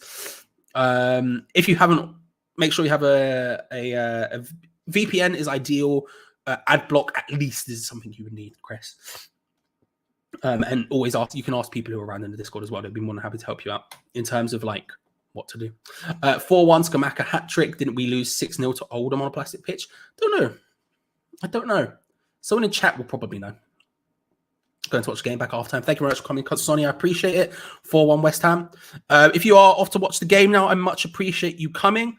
It is, of course, West Ham United versus Silkeborg live in Denmark in the Europa Conference League. We're about to get underway. Remember, we'll be live throughout the entire game. At halftime, Geo will come in and give you some knowledge, let's say, from someone who actually knows what they're talking about. Oh, and it's changed to 100. It does this every time. I don't know why. Why are you doing? Why? Okay, right. The game is kicked off. So I'll lob a... Let's go. Come on, you Irons. Deploy the boys. Time to run 2 things. All of that good stuff. But I do need to fix the counter because it's broken. We'll get there. We'll get there. We'll hit 25 and then we'll wait for it to hit 25, which is in a second. There we go. Deploy the boys. Let's go. Big come on, you Irons vibes. If you're only here for the beginning, then I appreciate you for coming. Hopefully you have a good rest of the game. Make sure to come back at halftime, and Gio, of course, be here talking solid thoughts. And I'll, of course, be here for the entire time. So, hey, if you're feeling like you want to talk about the game, then come get involved. We're going to have a bunch of people in the chat who are more than willing to talk about it. If you haven't already, make sure to subscribe to the channel. Hit that bell notification because we were the only West Ham channel to do a watch along every single match day last season without fail. And this season, we're hoping to do much of the same. I might have the Rona, and I'm still here, ladies and gentlemen. Does that say more about my bad decision-making than anything else? Yes. But it also shows that we're here constantly. So if you haven't already hit that bell notification so you don't miss out on any future videos. And like the video. Did we get to 300 before the match started? Oh, we got to 298. 298. Insanely close. Insanely close. Just get a couple of likes. Just push that over. Let's get to 300 just now. Do you know what I mean? Let's just get in there real quick. 3 on West Ham says Chuck. We'll take that. Lanzini still has a point to prove. Called up to the World Cup. Unlikely he gets called up in March. Scaloni says he thinks highly of him. Well, for a start, Scaloni, what a guy. Secondly, yeah, that's a good point. I was shocked Bowen got called up today. 310. Let's go, ladies and gentlemen. Let's go. I was shocked he got called up today. Thank you all for the likes. Really appreciate it. Sufal powering down that right-hand side, looking forward. Looking to see the sort of setup with Skamaka, Cornet, and Paqueta. I think in my head, I'm seeing it as a sort of 3-4-1-2, where you have Skamaka in the kind of 10 position just behind, sort of the Ben Rama position in the last game, with Cornet and Skamaka up front in a sort of front two-esque thing, where Cornet is sort of given license to move. He intercepts the ball very easily there and lays it off to Sufal. Skamaka's moving in the centre. It's a good opportunity to get the ball in. It's gone to the back post instead for Emerson. Emerson attacking it, couldn't quite get there. Good save by the Silkeborg goalkeeper, and now they play it out. Yeah, I feel like this is I'll be interested to see how that lineup actually works, because of course in the last one, in one of the last ones, it might not have been. Was it the European fixture last week? Was it one? I don't remember when it was, but we were playing a sort of very similar formation, and Ben Rama was in sort of just behind a sort of Skamaka, Cornet front two type thing, and Cornet had the sort of license to roam here, there, and everywhere. So I'm interested to see how that's playing out. Right now, Silkeborg are passing it around, and you're seeing sort of that kind of shape. Skamaka and Cornet seem to be a little bit more advanced than Paqueta, who's in a more central position. You've got Cornet on the left, Skamaka on the right. Again, we'll see how that one ends up playing out. I'm gutted. Yeah, me too. I would have liked to see him, but I'm not shocked, if you know what I mean. Disappointed, but not shocked. Rice trying to take the ball forward. He's sort of not got... Son just comes in, stops him there. He sort of didn't really have many options there. Rice ends up trying to play it in, but still.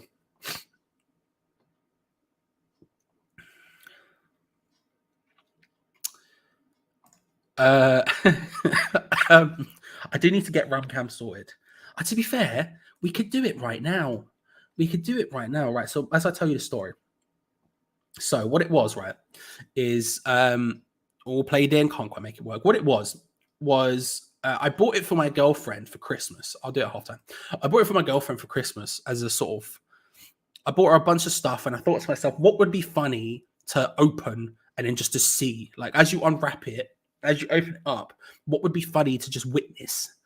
And I thought a Danny DeVito cutout, right? So I got it, and we took pictures with it. We had a grand old time, and then she said, I don't know if it was the same day or a day later or whatever, that she went, that has to be in the background of your videos. And I was like, you were 1,000% correct. 1,000% correct. And lo and behold, here he is a year later or whatever it is. Well, almost a year later. What will be 9 months later? Here he is. Beautiful man. Just hanging out. You know?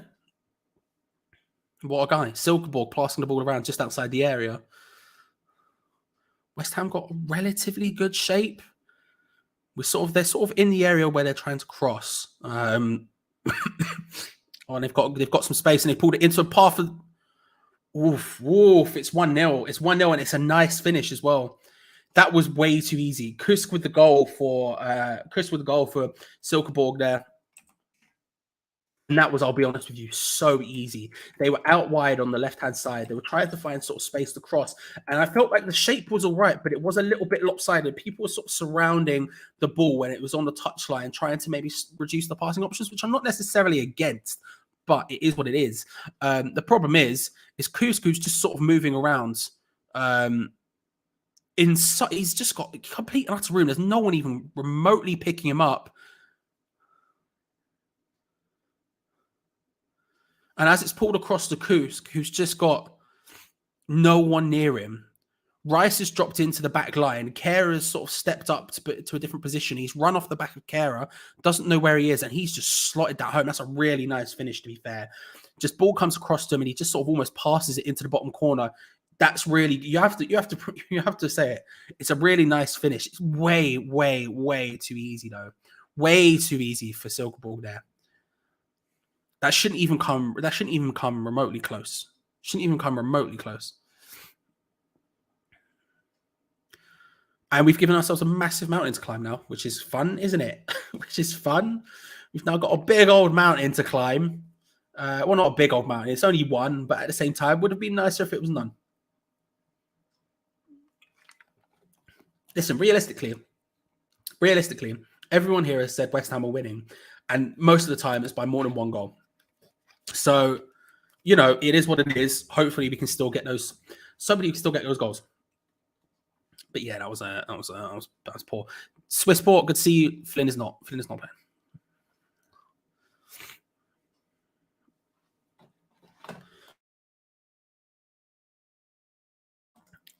Oh,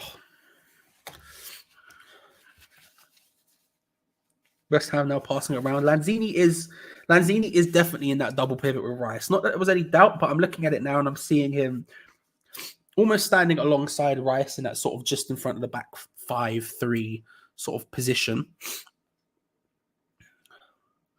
They're working hard, Silkeborg. Every time we sort of get the ball, they cut the passing lanes really nicely. I don't know what their formation is yet. I'm sort of trying to figure it out. Looks maybe like a 4-3-3 type thing.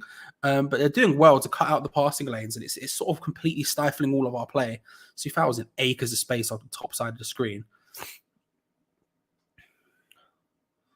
What's annoying now is that Silkeborg will be able to sit deep and just defend, basically. They will be able to just maintain their position and hope for the best. And right now we're seeing the effects of that right there. Every single one of them is in their half, sort of sat waiting for sort of West Ham to try and work their way forward. So if I have a Paul Parsons, it's going to be a throw in. And there's no real, yeah, it looks sort of something, either that or a 4-3-3. It's something very sort of, it's not something fancy is what I'm saying.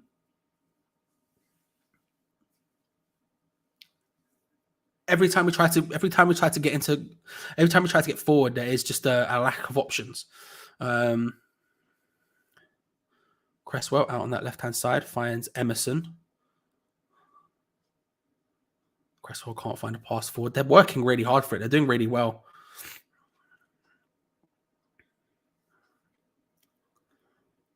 They look well organized. Like Kryptonite, yeah, very much so.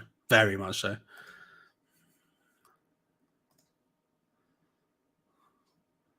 Nice pass into Declan Rice going forward, and there was an option to go forward there, and he just decided to play it wide right to Soufal very slowly. I think the opportunity might pass. Cornet's there, though. He puts it into a not bad position. Emerson on the far side. Header was nothing special, straight into the goalkeeper's hands, nothing powerful. I thought the opportunity had passed. I didn't understand there why Rice decided to go so far wide and didn't just slot it into the front two. But it worked out. Cross to Emerson. He's getting a lot of space, Emerson, in the box from these crosses. And we'll see how that carries on. It does look like, I'm looking at it now, it does look like a very sort of traditional 4-4-2 right now, their formation.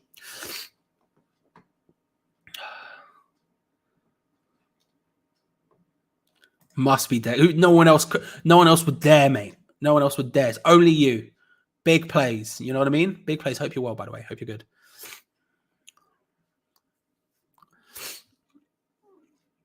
Silkeborg getting into another good position here. This is a really nice opportunity for them. West Ham's defense. Oh my God. It's just wide. It's just wide. But I'll be honest with you, our defense is not looking good right now at all. They are just streaming forward and finding all kinds of space. We're sat off. We're doing the usual thing, right? We concertina, we get compact, and we look to try and reduce those opportunities. But to be honest with you, they're transitioning from left to right really, really easily, and it's opening up all kinds of space. You would hope that the likes of Rice and Lanzini potentially in front of the back two. Sorry, in front of the back 5-3, however you want to say it, would be able to stop the sort of passing from side to side from occurring and sort of be in that way. Skamaka plays it out wide to Soufal really nicely. Played in towards Cornet, goes down. Referee says no. Oh! Referee says yes. I'm a bit shocked. I'm a little bit shocked. But there is a penalty. Stick Dawson on it. Yes. Yes. Natasha, good to see you. Hope you and your mum are well. I hope hopefully the game will be able to help your mum get in a better mood as it goes on. Hopefully West Ham will start to do stuff. And we've got a penalty here. It was a really nice ball out to Soufal, whose crossing's been better.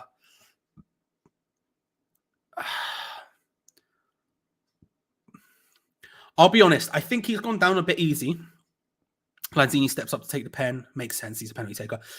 I think he's gone down a little bit easy, but I do think at least, to be fair, he's been given the option to, right? The Silkeborg player runs in behind him, does push him. He goes down easy, but it's what's happened, you know what I mean? Lanzini to take it. Penalty to make it 1-1 in the 12th minute.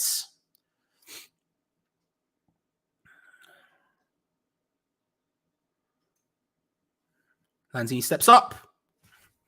Puts it away. We'll take that. 1-1.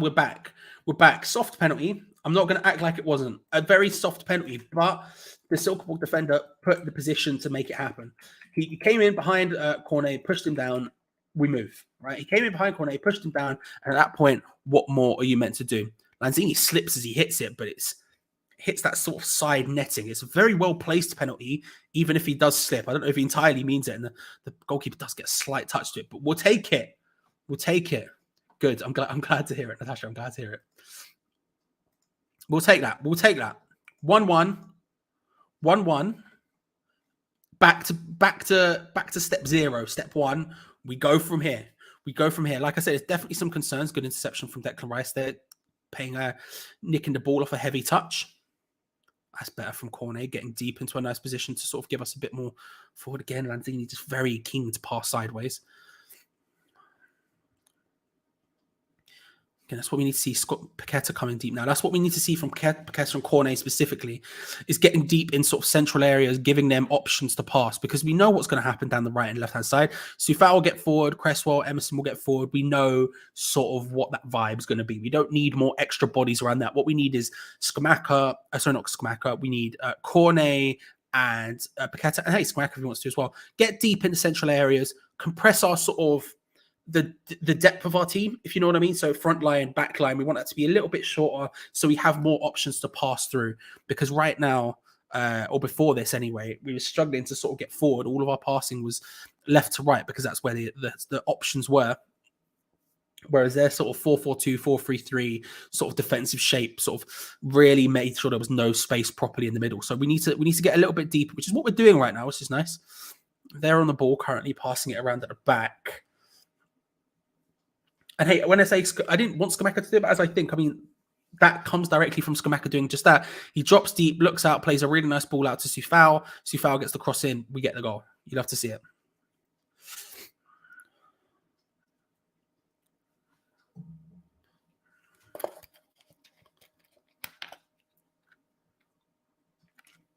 Easy free kick for Silkeborg there. Foul from Lanzini on Thor. Scamacca's playing behind. Yeah, he's playing that sort of target man vibe, right? So he drops down, he drops back, and sort of gets involved in the build-up play, and then Cornet is sort of there as the Antonio of the side, who's going to just run in behind and try and find spaces from the balls over the top or crosses into the box, which is relatively effective. It's not necessarily what you want to see. I think you want to see Scamacca attacking the box a little bit more, but in the build-up phase, I'm not too against it. You get my love and adoration, Michael. How's that? Worth nothing, if we're being honest about it, but you have it regardless. Rex, good to see you, my friend. Hope you're well. No packet. We only played in the second half as well. That's a good point. Bro, I had a big old Commodore sesh. I can't lie to you. I then just went from because I listened to it on YouTube and then, the related videos at the side, and I just went from one to the other to the other to the other. I was having a grand old time.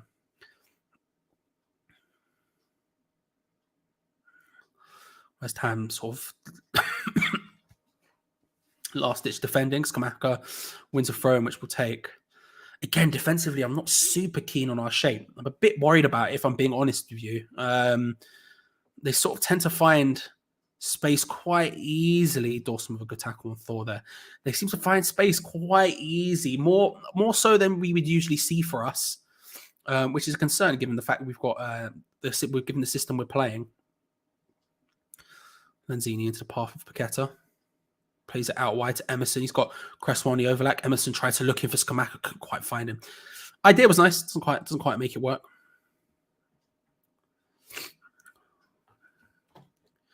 Yeah, we've got a very strong team, to be fair. The squad in totality right now is looking good. It's looking good. Todd, good to see you, my friend. Hope you're well. Hope you're having a grand old time over there in the good old US of A.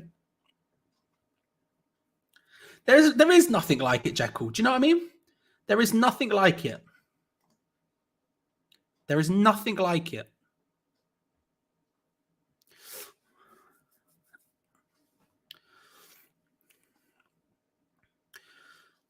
Silkeborg passing it around on the halfway line. Sort of mild pressing from West Ham.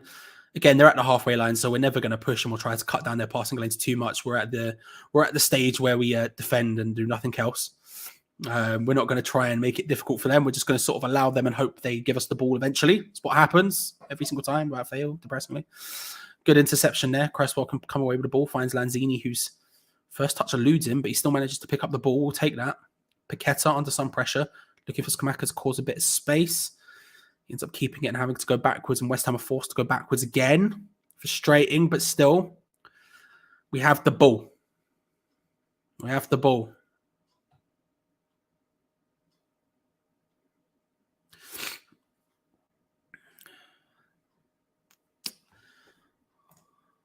I love being in Europe. I just love European football so much. It's the best. Scott, you're not wrong. You're not wrong, Scott. Soon, potentially. We'll see what happens.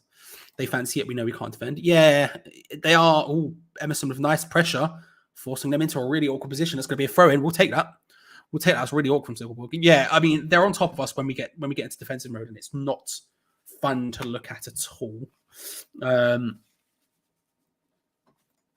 Gonna have dinner. Enjoy your dinner, Natasha. I hope you have a grand old whatever it is. I hope you have a lovely dinner. I'm going to take a guess. I reckon you're having a cottage pie. Probably a bit wrong time of year for that, but that's what I think you're.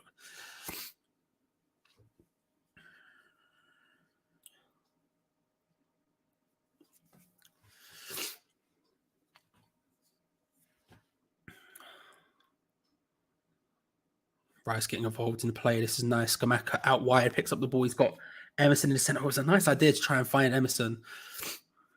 It's that sort of stuff that's going to get slowly drilled out of him by David Moyes, but it's a nice idea. It's a nice idea. Quick pass along the floor, looking to try and find Emerson in sort of space. If it worked out, it would have been beautiful, but wasn't quite there. Wasn't quite there, you know? Oh.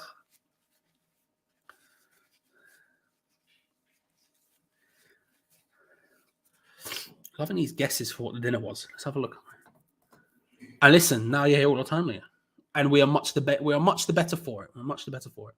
I'm not keen on even random, but there we go. Roast beef, tortellini, bit of squirrel, ham, egg, and chips. We'll take it. We'll take it. Ball over the top, looking for Kusk, I think it was. Whoever their number 10 is. Maybe that's Helenas, actually. Maybe the ball was by Kusk. I heard the word Kusk. It said it out loud.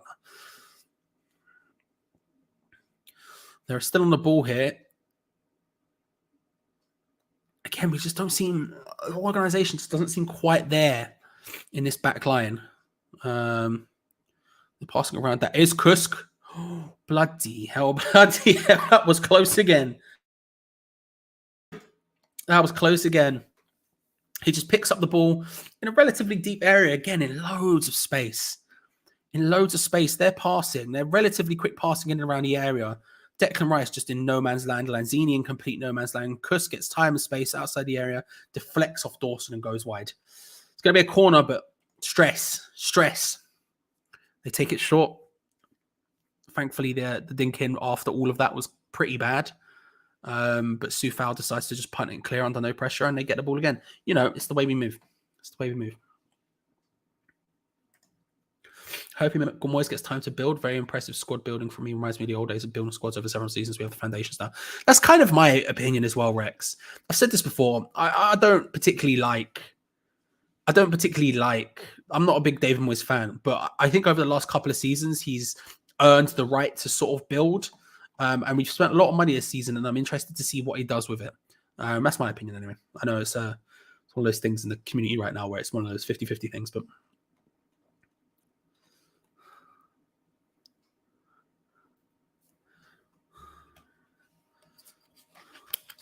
Rice finds Cornet, who's got no one in options, but he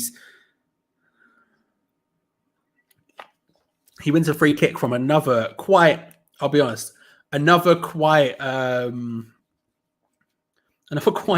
light push, but you know.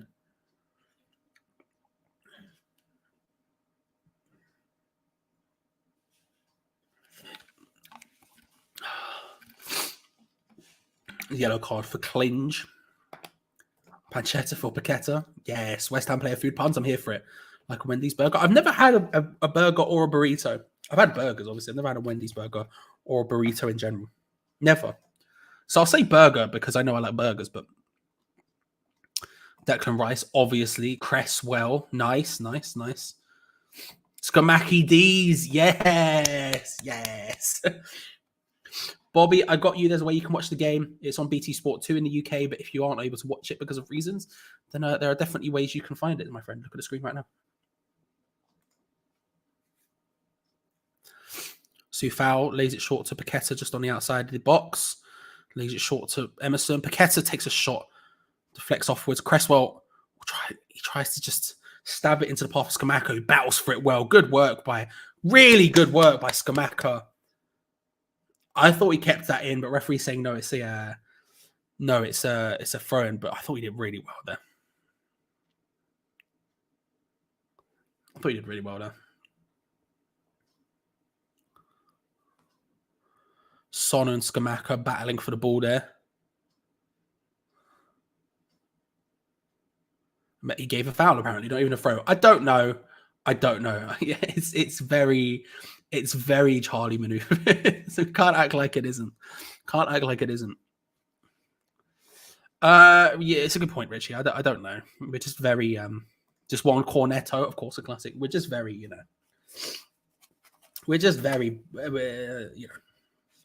very backwards is the way I would say it for now. My nose is just going overboard. Sushi check, yes.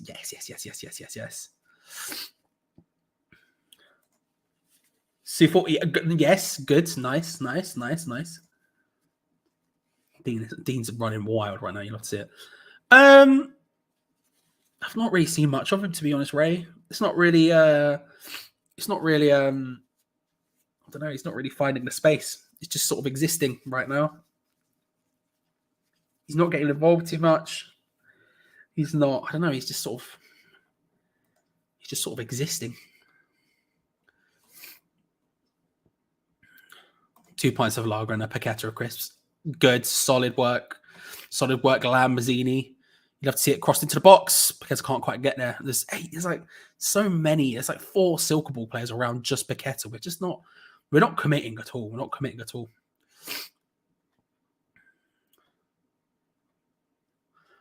Oh, what a goal! It's 2-1. Skamaka has just, oh my god. Skamaka has just done what Skamaka does. There was, when he first came in, there was lots of talk about him shooting from range and how was that going to work with David Moyes. I tell you what he's just done there. He just picked up the ball from about 25 yards out and just smashed it in. No fear, zero miedo. Cornet with a nice, maybe a bit. It's in the D, so it's not that far away. It's maybe more like 20 yards, but Cornet with the interception, just light, just awkward defending, awkward passing around at the back from a Silkeborg. Cornet does well. First touch just gets it into the path of Skamako with a bit of space, turns inside the D and just smashes it in. He has absolutely wazzed it. He is absolute pierce missile, rocket shot. He's just gone wild. Bobby, my friend, there are ways you can watch the game. Here you go. I'll let you know. Gone absolutely hog wild with that one.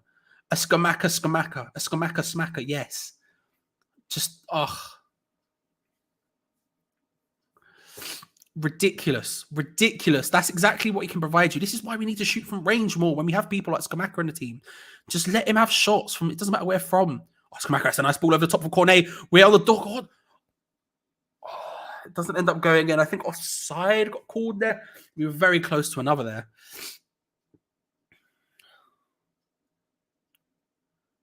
Nearly another. Skamaka picks up the ball in a nice deep position.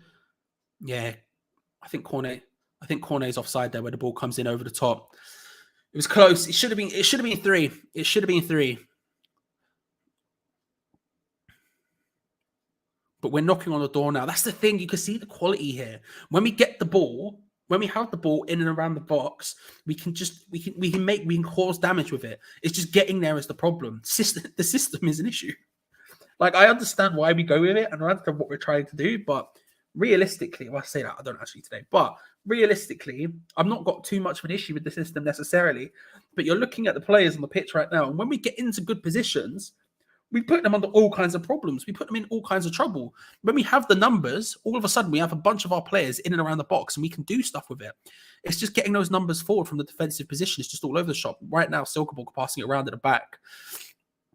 Deep enough to where we're not just sat deep waiting for it.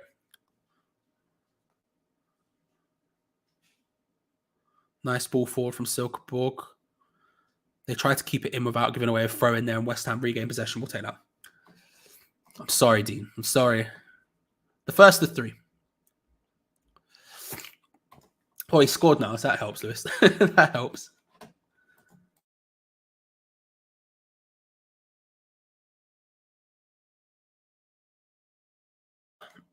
Bless me.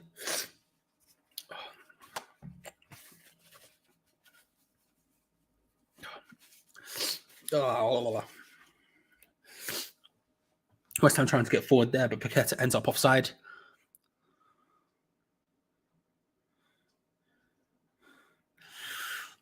It didn't working out anyway. Offside again. Yeah, we're getting there now. Someone just said we're finding our rhythm. We're definitely finding our rhythm. I can't see the comment anymore, but we're definitely getting there.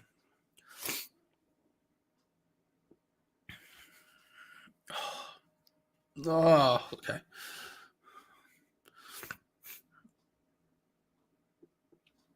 We just have to make sure defensively we're a bit more switched on, and this game is ours for the taking. Son does well there. Find Kusk again, but his shot completely off kilter. Just goes nowhere near. Perpetually offside. You love to see it. I'll take it. At least we're getting forward. I'll take Mr. Snuffleupagus. I'll take that. I'll take that all day. You know? Thank you, True Cockney. I appreciate it. Craig Coleslawson. Okay, yeah. I'm backing that. West Ham food puns is basically all I need in my life. Cornet's gone down. He's holding his crotchal region. Oh, just a bit awkward there. He's sort of down, and the Silkeborg player who stretches his foot out to do it just studs straight into the old thigh, inner thigh, up near the top. Not fun. Not a fun experience there. Thankfully, I don't think that will affect him too much. I'll take it, but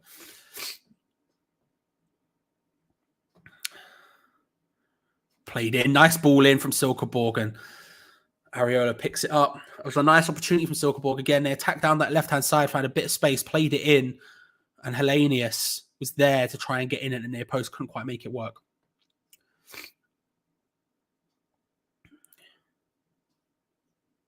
Just it's good. It's a good attack.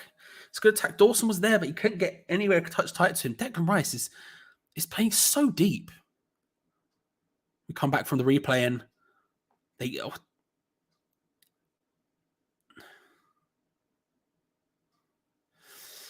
corner.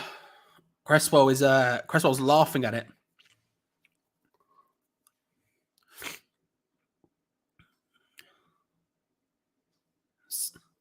Salquist did touch it last, so it shouldn't have been a corner, but it is. It is where do we go? It's where we go. Where the opposition from? Denmark. They are Danish. They are fourth in the Danish Superliga at the moment. Whipped into the box. Areola looks to try and come clean it. He goes down. The ball ends up in the net, and the referee calls it for a foul. Areola came steaming out to try and catch that ball. They are fuming. Hellenius is just shouting at the ref right now. Areola is having a big old argument with one of their players as well, with Thor. They're very unhappy, Silkeborg. I'll tell you what, I'll be honest with you. The ref's been a bit light, but I'll be honest, that should have counted. This is a poor referee. That is comical from Areola. How that has got away with it, I will never know. He's come out to try and get there. And I'll be honest with you, he's not even been touched by the player.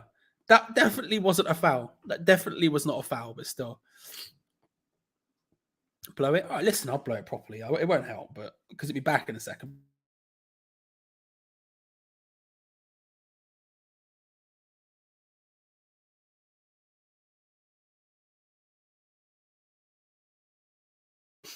There we go. Big old blow. It's going to be back in a second. I'll be honest, this referee is having a bad performance. I don't usually comment on referees' performances. I think if you're around long enough, you probably know that. I've noticed that. I'm not usually that fussed. I think that is comical from Areola. I can't lie. But yeah, that is bad. Yes. Wasn't a corner, so fair. Well, you raise a good point, Russell, to be fair. Definitely a foul. Straight red too. Disgusting. GBH. 6 months at least in prison for that. That was atrocious from Thor. Listen, bruv. I've got what I've got, okay? I wasn't expecting to be ill, right? Listen, we have what we have. Make it work. Cornet out wide to Paqueta. On the right-hand side, he's got Sufal slightly short. He looks to try and take on his man and loses out a bit easily. I'll be honest with you, it's not quite happening. It's not quite happening today from Paqueta yet. Which, it is what it is. It's not the end of the world, but it's not quite happening yet. We're looking better. As the game's gone on, we're definitely looking better. But I don't know. It's just not quite. He's just not quite happening. He's sort of in a bit of no man's land. He's not receiving the ball too often, and when he does, he's not really got many options for it. I don't know. It's difficult for him. Skamaka and Cornet doing well. I like what they're doing. Matt Jackson, the Young Bucks. Yeah. Hopefully this is explaining it somewhat, although I might be bad. You haven't seen me ref. Jerry, is that you on the pitch now? Is that what we're saying? Is that what we're saying? Rest in peace. We'll take that. Yeah, it's Paqueta and Cornet and Skamaka are doing relatively well. They're getting involved deep. They're causing problems. They're finding space. Even if Cornet is going down quite easy today, to be honest with you, the ref feels like he's fine with that. But yeah, Paqueta, I don't know. He's just in a bit of no man's land. It's not really what I want to see from him too much. But look, we're winning with it, so it's not the end of the world. I don't know. How does everyone else feel about it? Is it just me? How does everyone feel about Paqueta's performance so far today? Because I'm not convinced.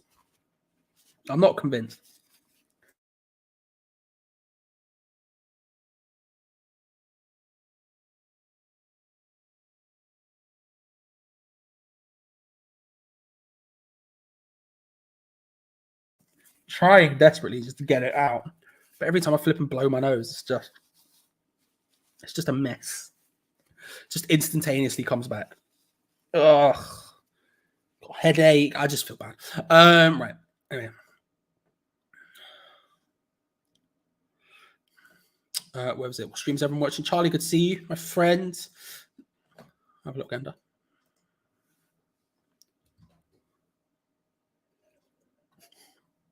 1000% Reese. Deckers, you 1000% should. Who needs VAR? It's going well without it. Apart from the fact that the referee is consistently making wrong decisions. We don't need it. Oh, Norberto Solero.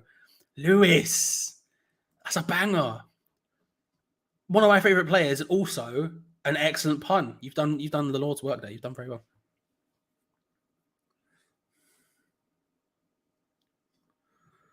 Dawson spreads it out. Big crossfield ball looking for Soufal, who manages to keep it in. Lanzini into Cornet to Soufal. Again, we're seeing some nice little triangles, some nice little bits and pieces happening.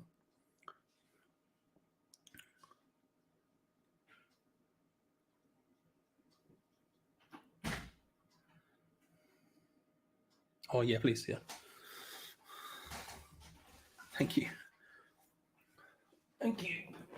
I've been provided a fan, which is good because my face is on fire. So I'll take that. Thank you. I appreciate it. Emerson. Oh, wide. No, I'm all right. I'll grab it at halftime. Thank you. Appreciate it.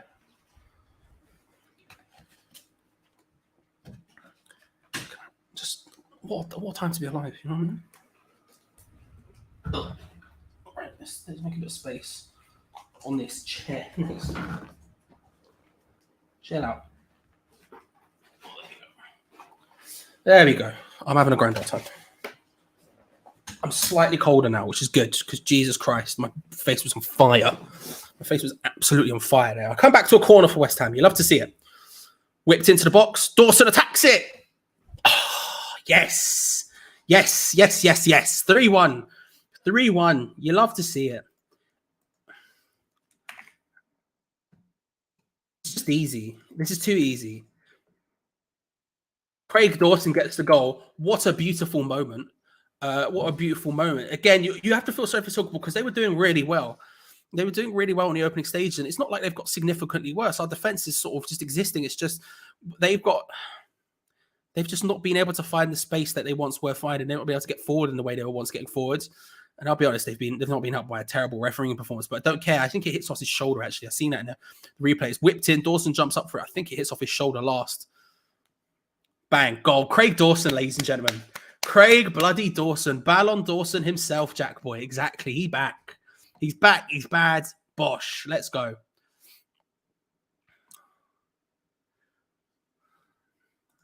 Nick, we are one and the same today, Nick. We are one and the same. Hope you feel better soon, mate, because I feel like trash. Yeah, they were doing well. It feels like it's easy for us because we're not doing anything insanely good. Do you know what I mean? That's what I'm saying. And it's like we're not blitzing them or anything. We're not playing these incredible passing movements. It just feels like every time we get a decent opportunity, we're getting goals. You know, it's not ideal for them at all. Declan Rice with a nice interception there, works with Lanzini to keep the ball. You love to see it. it's just one of those things where it's not quite. I feel a bit sorry for them in a sense because they've got forward well, and when they've got forward, they've looked dangerous. But right now, it feels like every time we come forward, we're going to score. And I think that is, you look at the quality of the people we've got in and around the box right now with Cornet and Skamaka, and Sufal was having a good game as well, putting balls into the box. Defensively, he's a bit all over the shop, but the crossing's good. Declan Rice going for an early cross there. I don't know. Players fell for it despite the fact there was no one in there. He lofts it in towards, again, Emerson's getting a hell of a lot of space. I missed the back heel. I missed it. I've got to flip and go back and watch it at some point. I missed it. I'm fuming. I mean, I'm not, because I needed the fan, because Jesus Christ, my face is on fire right now. But, you know.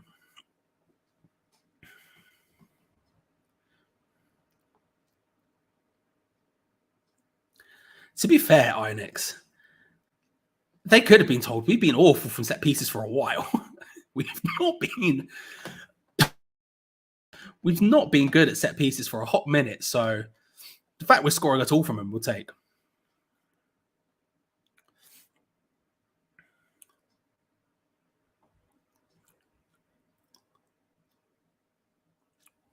Paqueta's down at the moment.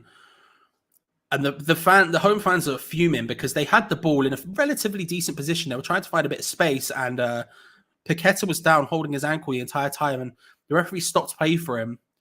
I understand why they're annoyed, to be fair. I understand why they're annoyed.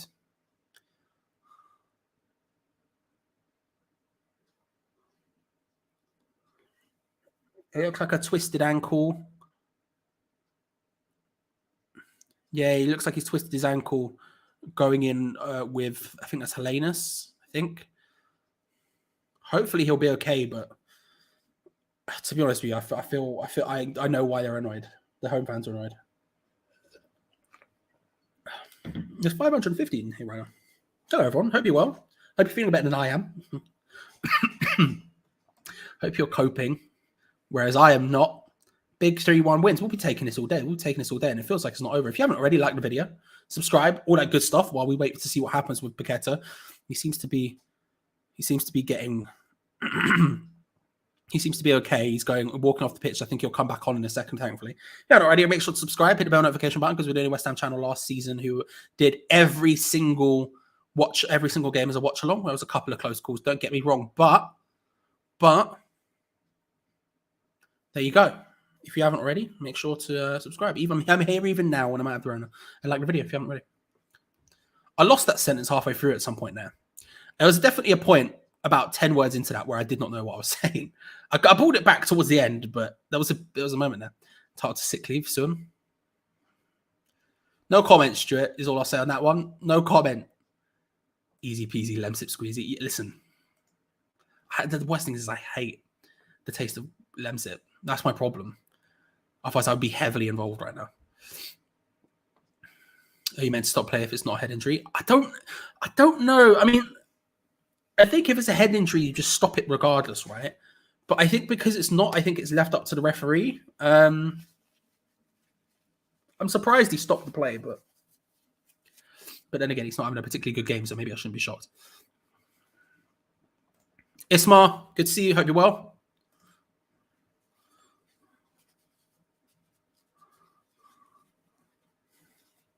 Silkeborg passing the ball around down that left-hand side. They favoured it a lot. They've been getting in a lot of space down there. It's not a bad ball from Kusk, but no one quite there. It was just behind Helenius, their striker, and then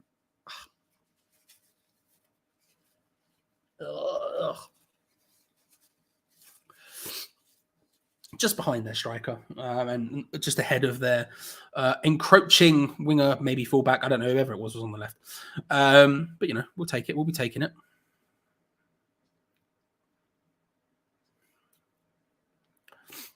Area to take goal kick, big ball forward. Paqueta was asking for it, and it's landed almost at the feet of Paqueta. We'll take that. Paqueta picks up the ball, drives, finds Skamaka where he goes down. Surprised the referee didn't give a red card the way he's been playing today. I'm not going to lie. Sufal getting forward. Cornet is now wide on this right-hand side. West Ham just passing the ball around now, just sort of trying to find a bit of space, horseshoeing from left to right, relatively slowly. Nice inside pass there by Aaron Cresswell, trying to get the ball forward into Scamacca, who's going to play a ball out wide to the right-hand side. Sufal looking for that early cross. Maybe he does. Paqueta gets his head on it. Well wide. It would have been very difficult to get a goal from there, from that sort of heading position. He goes for it. It goes wild.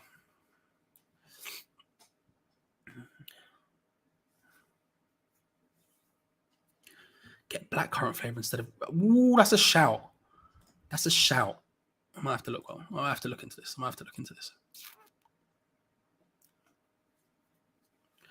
While Scamacca scores, we should keep him in the team. I mean, if you want a more Scamacca goal, you're not going to see it than that. Do you know what I mean? Picks up the ball wide, takes like 2 touches, and then bang, it's in. From range, no real stress. It's just in. If you want a more Scamacca looking goal, you're not going to find one than that. I'll be honest with you. Will David Moyes enjoy the fact it happened? Probably not. I know he doesn't like to shoot from range. So he probably won't, even though it went in, but we'll see. 1 minute of added time to play. It's currently 3-1, and we're sort of cruising. Oh, West Ham Clips has managed to put in all of my favourite things together. Jeffrey Schlupp and cakes. Jeffrey Schlupp cakes. I just want Jeffrey Schlupp at West Ham, guys. That's all I want. Thank you very much, Carl. I appreciate it. I should get one of his wild sets. You know, he used to have those mad sets. I remember, what was it? It was a red one he had once in one of his tours, which was just this big, weird, inflatable red thing. We should get one of those. Scamacca, that's a nice ball down the line to Paqueta, who's under pressure to try and get there. Couldn't quite get there ahead of the Silkeborg defender, who does well. But again, nice pass. I'm really liking Scamacca today. He's doing really well. Declan Rice. I mean, he stops the ball going forward. Half time will be called in just a moment. We've reached that 1 minute plus. And there it is. And the Silkeborg player goes for a spectacular shot as the whistle goes. And at half time, it ends. West Ham 3, Silkeborg 1. I can't lie. I don't really know how it's happened. Not that we've been bad. I think defensively, we've been very shaky. Defensively, I've not been happy with our performance at all. It's felt like they were... their sort of quick passing from left to right has been really nice. And it's been a bit concerning to an extent because defensively, we've just not been there. But it just feels like every time we go forward, we're going to score. It just feels like every time we go forward, we're going to score. And obviously, we've got a lot of talent in the front line. Scamacca and Cornet, I think, are both playing really well. Paqueta growing into the game, although first half performance, I don't think he or Moyes would be particularly enamoured by. But I think he's been growing into the game. But Scamacca and Cornet, I think, have done well. And that sort of vibe has been sort of pushing us through. I think we're getting there. Like I say, it just feels like every time we go forward, it's just a bit easy. I don't know. It just seems likely we're going to score every time it happens. Sufal's been creating good crosses today. He's been getting forward into good positions and putting in balls. Emerson's been finding really good space in the box. I mean, unfortunately, it's always coming to his head, and I don't think I'm going to see Emerson score a header anytime soon. But we'll take that. And we even scored a goal from a corner, which is something we haven't been doing now for a while. Our set piece efficiency has dropped off massively. And so the fact that we even got that, and it was Craig Dawson of all people, is a beautiful thing. I'll take that. 3-1 at half time. Obviously, I'm going to take that. Obviously, I'm very happy about it. Thank God there's no VAR. Yeah, you're not wrong. But yeah, it just feels, I don't know. I don't know how I would explain it. Geo, how would you explain it? What was your thoughts on the first half? I'm really good. I think we've been average. But we were up, hence why I'm really good. I'm really good because of the scoreline, not because of the performance per se. I don't think we've been bad. I don't think we've been good. I think we've just been straight down the middle. And, we're better than them individually. And I think that's probably why we're 3-1 up with a massive helping from the referee. He has been... I don't usually talk about referees ever. My opinion on referees is this. They just happen, whatever the result is, the result. Do you know what I mean? Someone has to be in the middle of the pitch making decisions based on kind of loose rules, and it happens. Mike, my man has been all over the shop. He has been, their second goal. how is he given that a foul? I don't understand. I don't Obviously, know. no VAR, so he can't go back and look at it. But my God, like Ariola basically walked up to him and then went, and the referee was like, bruv, you GBH, get him in prison. Like, I don't understand.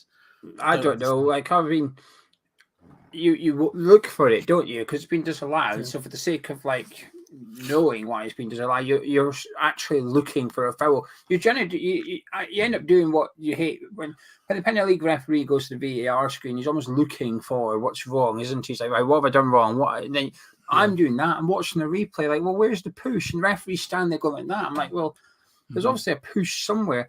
There's somebody places his hands on Creswell's back, and it's not even a shove. He just does that. But Creswell doesn't even move. And the more I watch, I think we've just got off with that completely. A horrendous decision. If that had gone against us, I'd be fuming, especially given that it made it 2-2 as well. It was such a crucial time to score. Now it's 3-1. Are they out of the game? Not quite, but near enough. Huge decision. What balls up that was. Yeah. I'll leave you to talk now. I'm going to go sit on the sofa for 5 minutes and just like survive. I'll see you in a minute. Cheers, Charlie. Right, let's see what you're all saying in the live chats, shall we? Ironix says the decisions have been dreadful. 2 non-offsides, followed by a non-corner that almost led to a goal. I was dumbstruck. Yeah, the linesman's a bit wonky down the other end of the pitch, isn't he?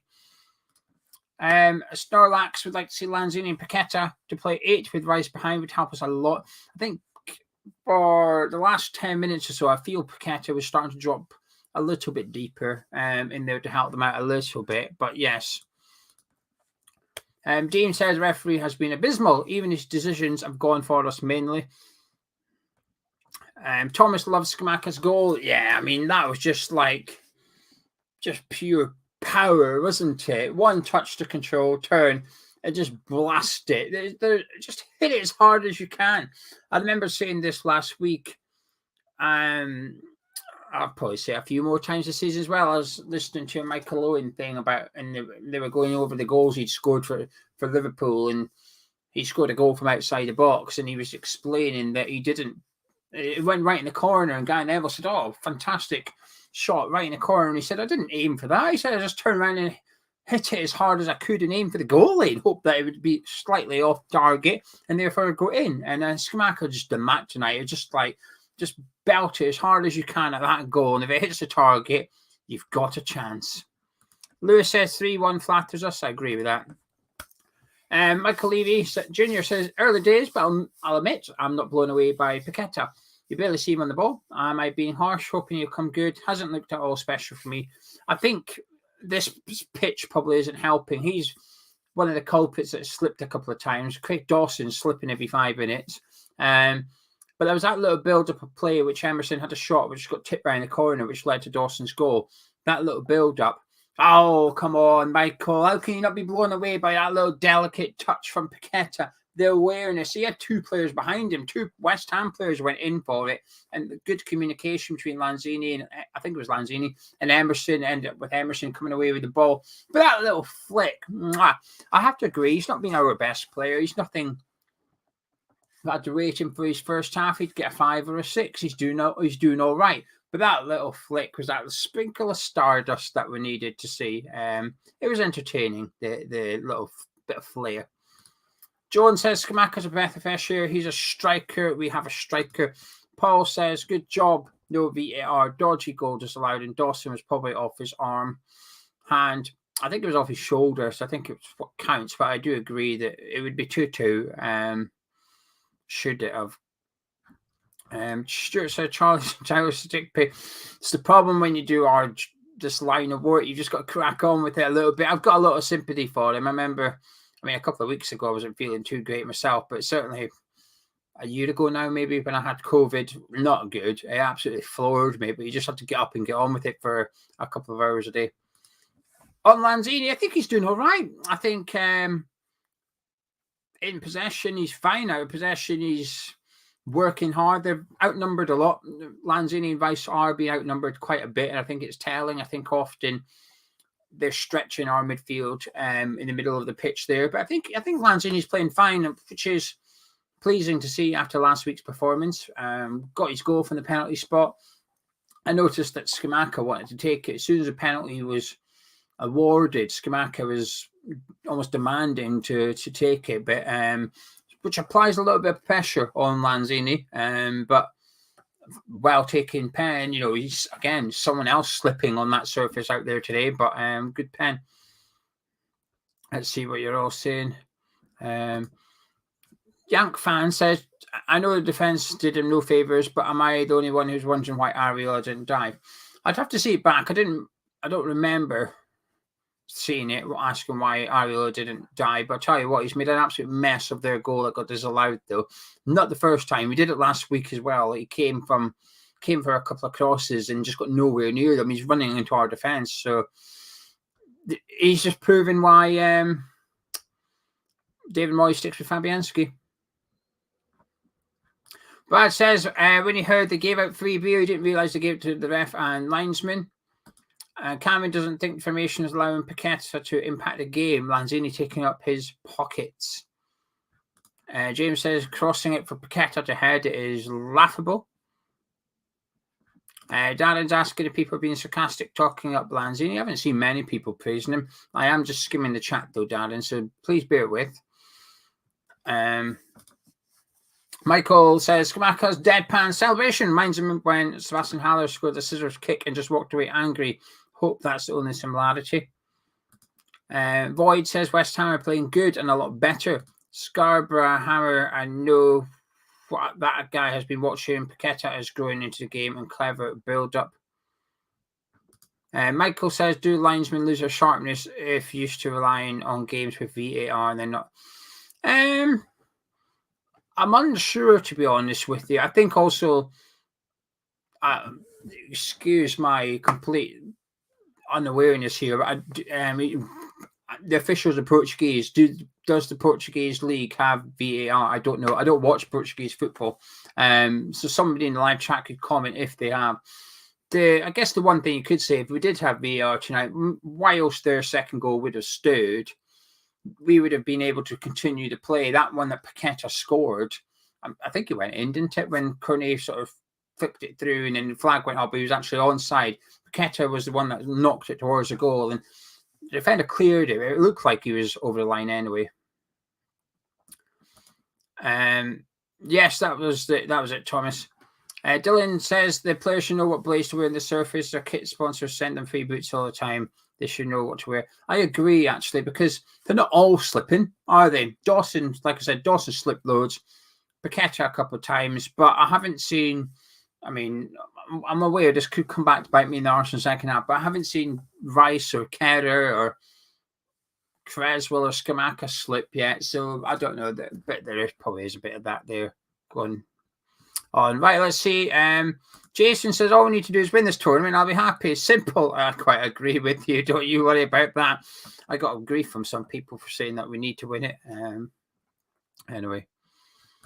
Rhonda says someone needs to touch Cornet offside. No, do you know something? I still can't criticise Cornet's offsides. I think his runs are good. I think we're just slow. At one point, Cornet made a really good run, but Lanzini was just in possession. He just didn't spot it. And not long after, Paqueta made a similar run, and Lanzini gave it to him when he was offside. You know, he had about a 3-second opportunity to give it to Paqueta and passed it on the 5th second, so he was offside. Cornet, I'm telling you now, Cornet's only offside because we're not passing it to him quick enough. I think his runs are excellent. I know I'll be in the minority here, but I really like Cornet's runs in behind the defence. It's just that we are not spotting them early enough. If we had a much better player in centre midfield or something, we'd be lapping that up. But there we go. Paul says, I am spot on in the preview about their defence. I mean, I have to admit, I'm only going by what I saw in the highlights, Paul, but thank you very much. Thank you for tuning into the preview. Kevin says, not the best half, but the high pressing has been good, resulted in a number of high turnovers. Kev saying this is why Fabianski is his number one. Nick says Lanzini slipped as he took the pen. He did, but he didn't touch it twice, so all is well. Michael says we are boring attacking, no game plan or style. we ain't an intimidating top 6 team. Moyes out. The bet's going okay. Unfortunately, Gonzo picked Cornet to score. So we're waiting on that. Fortunately, I picked Dawson shot on target, so that's happened. We need Cornet to score and Thorgerson to get their number 8 to get booked. If they both happen, someone wins £170. Everything else is won and cannot lose. Thank you, James and Andy. I didn't know. I thought it went in, but I'd stopped looking at this point because the referee had already given the offside. Kevin thinks that Paqueta's been very good, a lot better than last week, protecting the ball, keeping possession, no matter how tight. Flick was pure class. That is true. There's been a couple of times he's had 3 or 4 players around him and he's fine. My score prediction, I mean, I'm wrong already, Aaronix. I said 3-0, so it's already wrong. I'll say 4-1.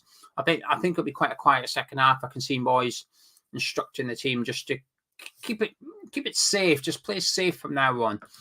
So I'll say 4-1 anyway. Major says, when the new signings gel and settle, we will be on fire. Some great sparks. Nice usage of words there, Major. I like it. Let me just keep scrolling. Alan missed the build up. What's the phrase? I can't even remember, to be honest with you. It doesn't matter. You're not getting entered. You've missed it. You're done. You're out of here. Isn't it Bush on the brink? That's it. Bush on the brink. That's it. Yeah, we need Cornet to score and that player to get booked. So basically, Gonzo's 2 selections still need to happen. But Well, listen, we're going well, Geo. I'm really confident that this is going to be a comfortable win. I think defensively we were a bit all over the shop, but I was okay with that because going forward it felt like we were going to score basically every single time. What I've got a fear of? Go on. That there's going to be a race between one of their attackers and Dawson, and Dawson's going to slip. Honestly, he slipped far too often. He did it at one point in the first half, but man, he was quite clever in a way. He fell over, then made sure to fall into the striker's pass, so the striker fell on top of him. That is my. I know it sounds weird, but that's my genuine fear at the minute. He's fell over too many times, Dawson. 3 or 4 times he slipped over in that first half, and you get away with it as a striker, but as a centre back, I think it's a bit risky. Having a bit Bambi at the back is not a good one. That's fair. They're making a change. So, what are your final thoughts before you go? Just play it safe now. Just get the 3 points, keep it comfortable. We've seen the pitch be a bit risky the first half. Like I said, some players have fell over, not just Dawson, but there's been a couple of others that have slipped on the surface. So keep it safe, keep it simple, get the substitutions on. Be nice to see Downs on for Declan. If we could go 3 up, if we could get another one before they score, get Downs on for Dawson, and maybe to be fair, I'm thinking of the bench. There's nobody else really that I'm itching to see come on for game time. Antonio Bowen would be nice, I guess. For now, Ben Rama didn't need minutes on the pitch, not necessarily, but Downs should be the one to look forward to coming on the second half. But yeah, comfortable victory by the end of the night, Charlie, and I'll be a happy hammer. There we go. We'll take it. Well, Gio, thank you very much for coming. I appreciate it.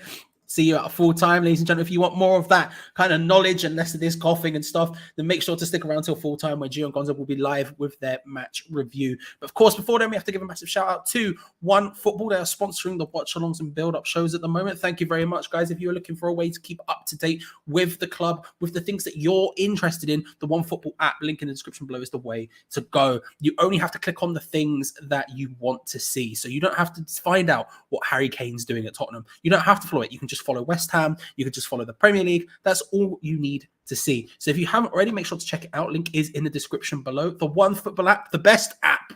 We've always gone about it, and we always will. Thank you very much for the sponsorship, guys. Check out link in the description. We are underway for the second half here in Denmark. It is Silkeborg 1, West Ham United 3. It's been a game of football. It's been a game of football. I'm not going to act like it's been the greatest game of football in our lives, but I feel like there are more goals in it. For who? Could be either, if we're being honest about it, but I think we could score. I was starting off bright and early there, trying to get in, but Lanzini just tackle off. Thank you, Stephen. I disagree, but I'll take it. I'll take it. If you haven't already, make sure to subscribe, because we, of course, were the only West Ham channel that did watch-alongs every single game last season. And without you, of course, it's nothing. It's just me by myself. I don't do it with other people. I don't have other people on the screen. It's just me and you. So if you haven't already, make sure to subscribe, hit that bell notification button so you don't miss out on future videos. And also, like the video. I'm here. I'm trying my hardest, even though I've probably got the Rona. I feel like trash. We're having it going. We're already at 400, which I'm taking. I'm very happy with that performance. And maybe a second half as strong as the first. Maybe we get a 500 in there. But make sure, if you haven't already, hit that like button, and we go forward. We go forward. That's a strong point. You're on fire, Dean. For me, easily man of the match, just absolutely destroying it. West Ham trying to get forward in the early stages of this second half. Sufal dropping shoulders a little bit. Kera getting very far forward, getting involved in a passing triangle with Lanzini and Sufal.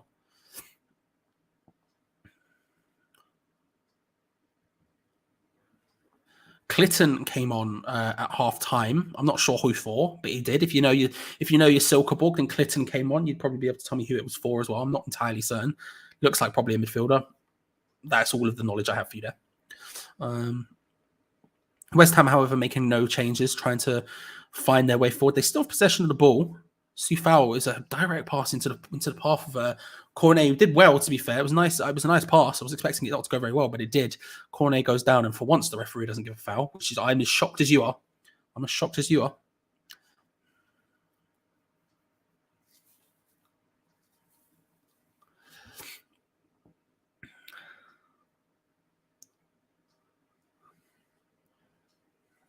Kera foul on Thor there. Just a push, just a little push there. It is what it is. You love to. Thank you very much, Sonny. That's very kind of you. Thank you very much. It's very kind of you.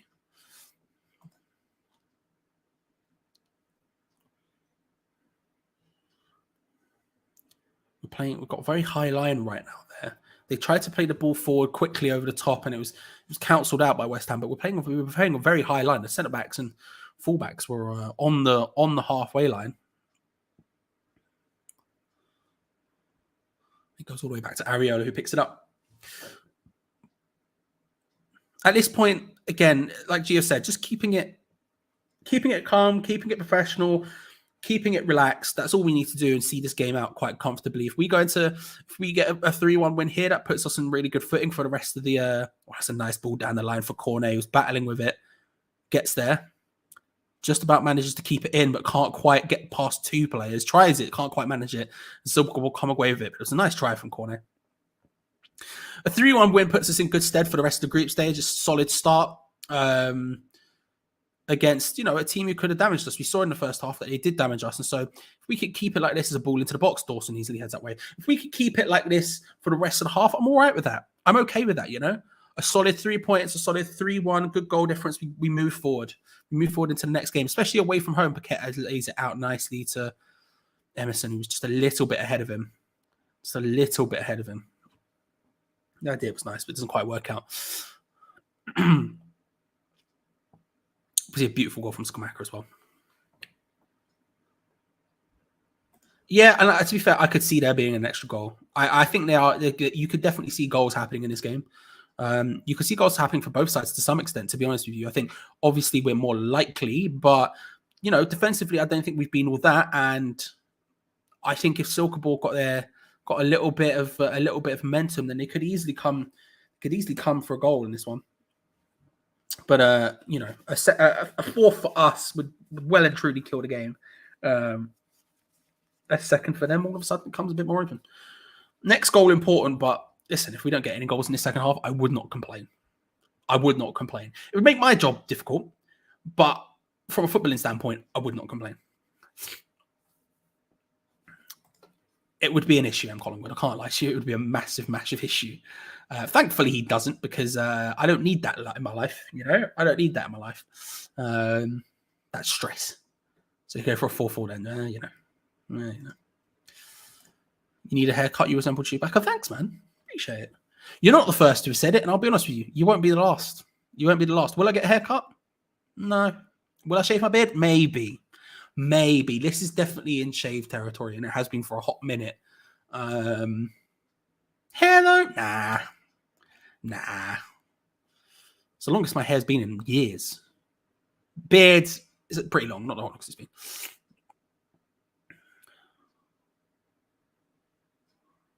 West Ham passing it around on his right-hand side. Soufal and Cornet linking up together. They win a throw in.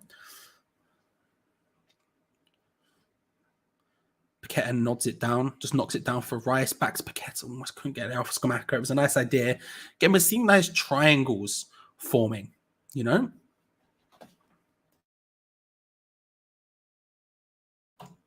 Ouch. We're seeing nice triangles forming, which you like to see. Declan Rice, Paqueta, and Scamacca there. We've seen Cornet, Soufal, Lanzini, even Kehrer has got involved at times. There's been some nice triangles forming, especially down that right-hand side, where we're just infinitely better than down the left. But yeah.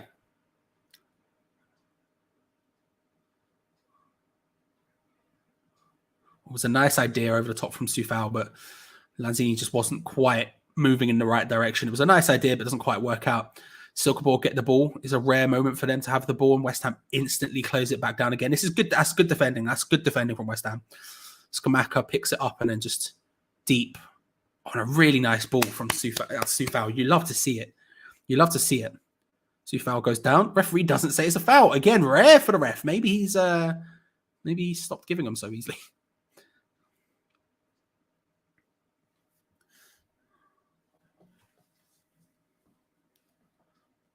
It's a good shout. It's a good shout. It's the sort of logic that you love to see. Yeah. Haircut if we win a cut. Maybe. We'll see what happens. I might actually get a haircut at some point relatively soon, but I don't know yet. We'll see. We'll see. I wish, Lewis. I wish. Well, actually, to be fair, I don't wish because that sounds like a nightmare. Having seen it, it looks like a nightmare.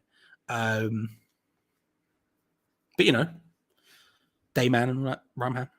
Dayman. Etc. Etc.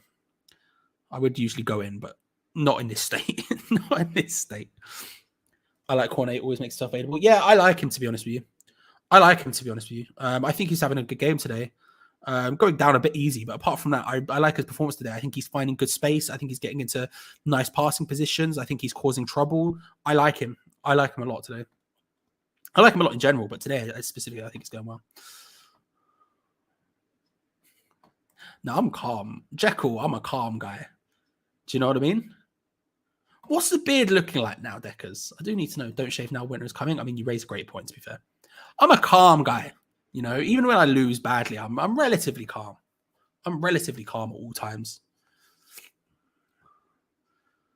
Silkeborg trying to find their way forward down the right-hand side, forced back.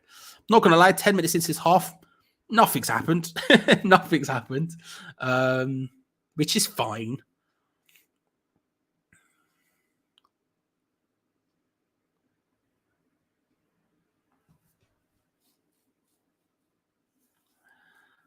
Like I said, I'm happy for this to play out in the most boring way possible. I'm happy for this ball to never go out of play and just to be passed around and just wait for it. Do you know what I mean? I'm fine with that. 3-1, we take. 3-1, we take. And right now, not a lot is happening. They're passing the ball around and they have possession still. They're having quite a lot of possession, but they're not really doing anything with it. They're not finding much space. I think defensively, we're looking a lot better than we were in the first half. Now, when we're deep and in the area, I think that becomes a different kettle of fish. But for now, when we're relatively high up the pitch, it's good. And every time they go back towards the goalkeeper or towards defense, we activate, we start pressing, we start pushing early, and we get in and around them. And it feels like, again, I feel like there's going to be another goal in this. It feels almost friendly vibes right now. I feel like there is going to be another goal in this. It has that vibe of a 4-1. Just sort of nothing really happening in and out of nowhere. We get the ball, Scamacca scores, bang, goal, done. You know, that's kind of what it feels like. Looking composed tonight, much better than performance today. Exactly. That's a great way of wording it, Rex. Composed. Yeah. Hit me up. Let me see. Composed is the way I would describe us right now. We'll see. I'm going grey very quickly. You can probably see a lot of grey hairs there. I'm going grey very quickly, but I don't know. We'll see the baldness. We'll see what happens with that. He's a hot guy.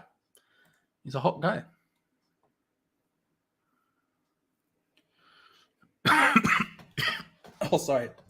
I'd usually mute myself, but that came out no. Ow, that hurt.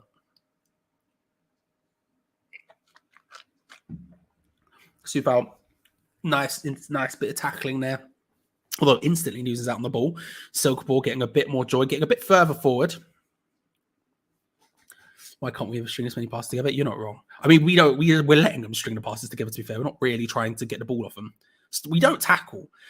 People don't understand. We don't tackle. You know what I mean? We just wait for them to give us the ball back. That's how we defend. If there's a heavy touch or a particularly wayward pass, maybe we'll sneak in on that. But to be honest with you,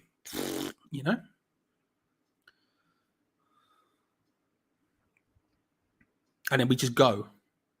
We counter. Not that I'd prefer us to play passes, but you know what I mean? I would prefer us to play a more passing style of football, but it is what it is.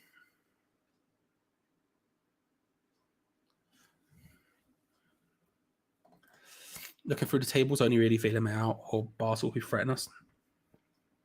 Yes, but you have to remember teams from the Europa League drop down. So whoever finishes third in their Europa League groups drop into the round after the group stage of the Europa Conference League. So there are some teams who could drop down and be dangerous and scary. It depends. It depends how that ends. Towards after 4 or 5 group games, you'll be able to see a little bit more who's likely to drop into that. And then obviously like the Europa League itself, the same thing happens, right? So if we finish first in this, we skip that stage and we don't have to face the Europa League drop downs.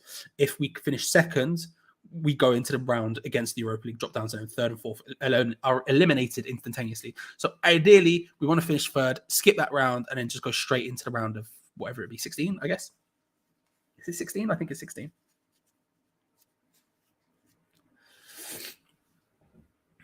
Rice loses out.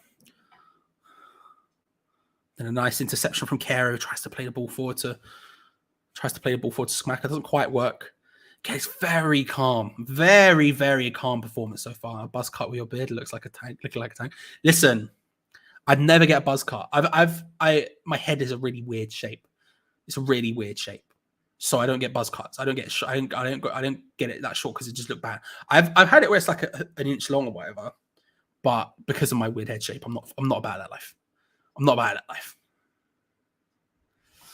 It's a good point, Jackal. That's one of the things people don't often talk about when it comes to pep football, right? And just dominating possession is they can't score if they don't have the ball. So if you just keep the ball, they can't score. And so we've got the ball now. We're going a lot more direct than Silkeborg were, trying to work their way forward between Paqueta, Skamaka, and Emerson. Getting the new players just linking up well and like. You love to see it. And that's going to be a foul for Silkeborg. Easy as you like. You love to see it. They cannot, Mighty. They could in the stage before the group stage. People who fail out of Champions League qualifying would drop into the Europa League qualifying and Europa Conference League qualifying, depending on how it happens or when it happens. But after this, no, they can't. So group stage is only teams from the Europa League who finish third who can drop into the Conference League. Champions League teams can't. If they get eliminated, they just get straight eliminated. Teams who finish third in Champions League groups then drop into the Europa League. If that makes sense, I'm very ill and my brain's not quite getting my brain into gear. So hopefully what I just said makes some sense. G'day, Mixel. Good to see you, sir. Hope you're all well. Hope you're good. Just woke up. What time is it in Oz now? It must be super early right now, right? Early doors. Talking about what? 9? No. 8? Something like that? I don't know. My brain can't do that. My brain can't do that, maths.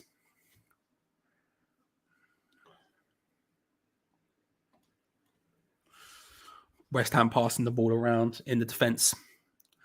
Just before the halfway line, between the back three, just passing it around calmly.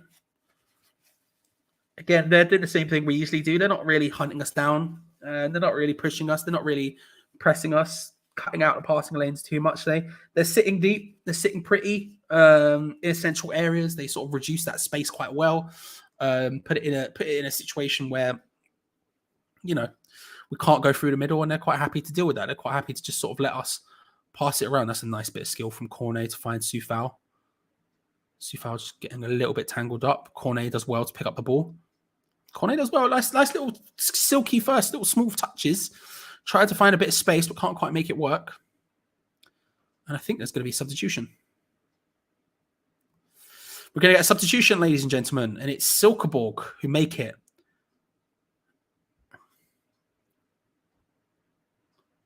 Hellenius comes off. They're going to make a lot of changes. A lot of people ready to come on. Adamson comes on.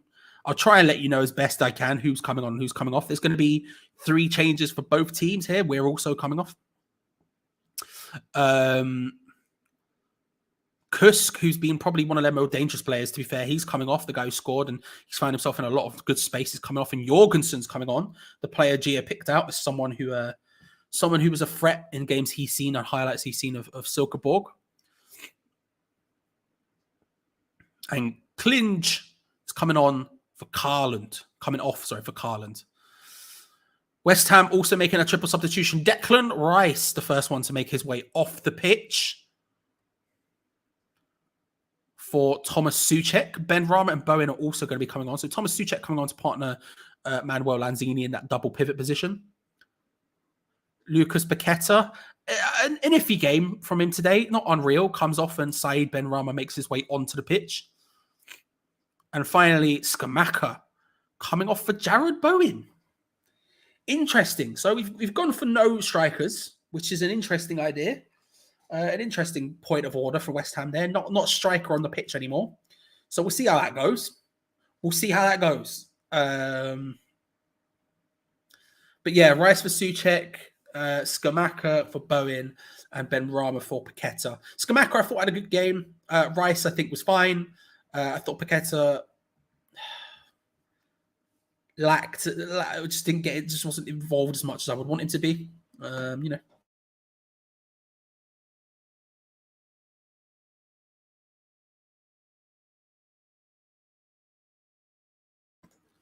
That was one of the nastiest things that's ever happened. I'm sorry. Oh my God. That was horrendous. That was utterly horrendous. The pain is so real as well. Oh my God. Oh my God. Oh. Do you know what I love? Being ill. Bless you. Thank you. Bless everyone after that. Jesus Christ. I'm going to say it. That was nasty. That was lovely, but no, Henry, no. Oh, everything hurts. Everything hurts. I mean, look, it's a calm performance for us, and that's something I'll happily take. Getting it done in the first half, meaning in this second half, we can really just take it calmly, take it how we need it, and just chill out. You know what I mean? I'm fine with that.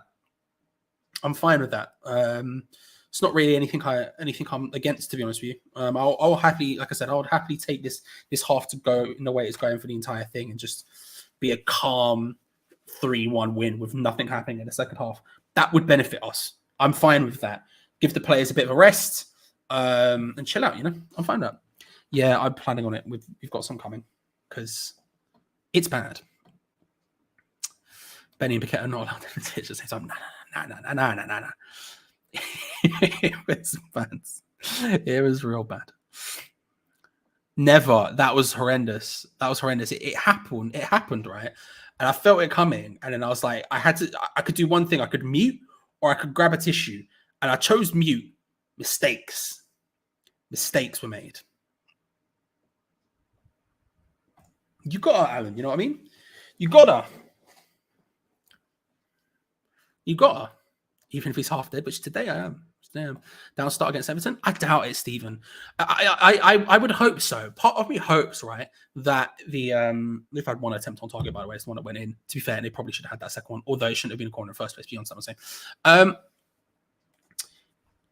You'd hope, and I would hope that would be why Downs isn't getting game time today. But realistically, you look at it and you say, well, a lot of the people on the pitch right now and on the pitch in the first half and stuff are probably going to be playing in that game. Soufal, for example, will probably be playing in that game. Who else was on the pitch? Soufal, either Cresswell or Emerson, or both will be playing that. Kara will probably be playing in that game. Rice will probably be playing in that game. You could make an argument for Probably none of the others. But then you coming on, Souček will probably be playing in that game. Bowen will be playing in that game. You know, there's a lot of people who will. So hopefully, I would like the idea that, Downs not starting or not playing at all today would mean he's more likely to play. But I just think Moyes isn't super keen on him right now. I have faith he'll get there, but for now, I just don't think it's a thing. You know, I just don't think it's a thing. Idea was nice there from Silkeborg, trying to just a cheeky through ball from Adamson, but runs just slowly and sadly into the hands of Areola. It's a really nice ball, but Soufal just cuts it off. Super Army soldiers. I'll take that. Clips tactic time. Dawson up front. Listen, we can make it. I think we should make it happen. You know, no striker now. Get him up top. Thank you, Christine. I appreciate it. I need it as well, but I appreciate it.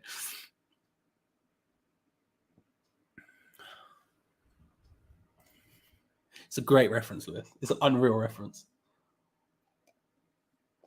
The flipping in that scene where they're talking about it with D, and Charlie and D are talking about it, and it's the way DeVito comes into the scene. It's just like, it's too good. What a show. What's a show? I might have to watch more on that later. Tissue up each nostril. I'd be tempted. You know? Out wide to Soufal. Bowen's charging through the centre. He just waited, and the ball came through eventually. And I think, to be fair, Bowen was offside, but it was a heavy pass. It just wasn't really making it work at all. 68 minutes almost on the clock in this second half. And so far, a grand total of nothing has happened in the second half. We're fine with. We'll take that. We take that, you know.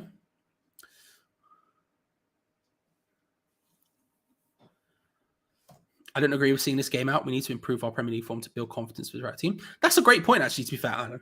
And this is a good opportunity to do it. But that's a great shout.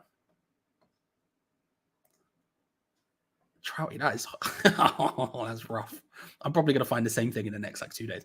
That's a good point, Alan. That's a good point, actually, to be fair. I would love to see Bowen get a goal today. He's obviously just had a boost somehow being included in the England squad, which is weird because 6 months ago the talk was, how can he not get in the England squad? How can he not get in the England squad? And then I logged onto Twitter earlier today in a slight daze, not really knowing what's going on, and then I just saw, how the hell is he in the England squad? So I'd like to see him get an opportunity to score. That would be good for his confidence levels. Ben Rama, Souček, a good performance potentially. Basically, people who are more likely to start. They're in a good position here, Silkeborg. They've gone for a cross-field pass, and West Ham just sneak it out. Souček does well. Cornet, it was a heavy touch. I like the idea, but it was a very heavy touch to try and take it past their number 4, who counters that out relatively well. It was a nice idea from a counter-attack. It's incredible. It's so good. It's the way he does it as well. I'm in tears every time I see it, because I've watched that episode a bunch of times, and it's the way when he comes in, he's just like, there's something about the just sort of insanity of the whole situation. And then you have 1,000 cats just be like, what a show. It's been an hour long Saturday to Dawson. That's always important, right? That's always important. 69. You love to see it, lads. We're here, ladies and gentlemen. We've made it. Ben Rama keeps going and going and going, takes a shot. It lands at the feet of Lanzini, who could maybe... The idea was there, but again, doesn't quite work out.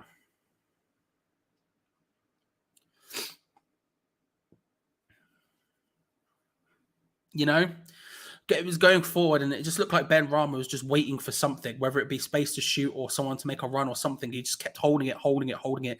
Ends up taking a shot, which was just sort of more of a punt than anything else. Deflects off one of their defenders, and although Lanzini and Cornet were trying to make a little something happen, it just doesn't quite work out. The difference in this half and the first half, in terms of why we've defended, I think, a bit better, is we've defended further up the pitch. We've not allowed them to get so deep and on top of us, which is what we usually do. Good interception from Soufal, which is what we usually do. And then Souček brings away the ball. You love to see it. Usually we allow ourselves to sit deep, and it just sort of, It happens. It's the way it goes. Whereas this time, this half, what we've done is we've engaged them slightly higher up the pitch, and they're not getting forward anywhere near dangerously enough, and it's allowing us to find a bit of space and time, which I respect. Listen, that's fine with me. It's fine with me. I'll play Fortnite every so often. I'm not good at it, but I'll play it. I used to be good at it. I'm not good at it anymore. Although, having said that, the last time I played, I did get a win. So maybe I am. I've been playing Rumbleverse a lot. Rumbleverse bangs. Do you listen to the Always Sunny Past podcast? Yes. Not consistently, though. I need to get back into it. I'm planning on some point of listening to them all. I've listened to like a couple of sporadic episodes, and I love it because I'm fine to just hear those three talk, or four, I guess, as well. If you include I can't remember her name. It's a disgrace for me, but the producer who works on the show and writes on the show, I can't remember her name. It's a disgrace. But I love listening to them talk. So I've listened to quite a few, but not significantly or consistently. I need to get into it more. Yeah, that's good for us as well. That's a good point. That's good for us as well. We'll take that. Again, we're just putting our markers down. We're just putting our markers down and making it happen, you know. This is a good opportunity, for Silkeborg. Strikes from range is high and wide. A good opportunity, probably wasted by taking that shot, if we're being honest about it. It was a nice idea, but it just doesn't quite work. I have seen a tweet of vegan Baby Bells. Thoughts? Yeah, man. Get them involved. Do you know what I mean? Get them involved. Why not? Why not? I'm for it. Would I try one? Yeah, I would. I'd try one. Similarly, listen, I like a vegan sausage roll from Greg's as well. You know, I'm happy with that. So I should probably give it a shot just to see what the vibe is. I think against Everton we will look like Prime Barca or look like Grimsby. There's no in between from us. Sick, you're not wrong. You're not wrong. Maybe I might have to get involved with that. You're not wrong. Yeah, we'll see. I suspect it'll be the latter more than the former, but still. I miss it, Leo. I miss it. Sunday, maybe. We'll see what happens. If someone cooks for us, because I ain't cooking them. Horizon Forbidden West after this last chapter. Nice. Also found a good position. Dinks it across. Header from Ben Rama wide. Oh, Bowen, sorry. It was close, though. It was a nice idea. Sufal again. Sufal's been all right today. He's got into good positions. He's crossed it well. He's crossed it better than he has for a long time. I've been enjoying his game today. I thought he's done all right. That ball a little bit floated, a little bit dinky, and again, we don't really have someone in the box who can header it. So the fact he's gone for it there is a bit wild, but you know, I'll take it. So here's my story with Forbidden West, right? I bought it day one, and then in the month leading up to it, I'd never finished Forbidden Zero Dawn. I got to the last mission. Right, and I'd got like 3/4 of the way through. And so in the month leading up to it, I went on a big old Zero Dawn binge, right? And then I got up to literally the very last mission. All I have to do is finish that last mission and I've completed the game. I've got everything. I've got the platinum trophy, everything. And then I just never finished it. And so and then Forbidden West came out and it's just been sat there the entire time. I'm waiting for a moment where I can go back and do it. It's a mess. It's a mess. I need to go back and get onto it. Corner to West Ham.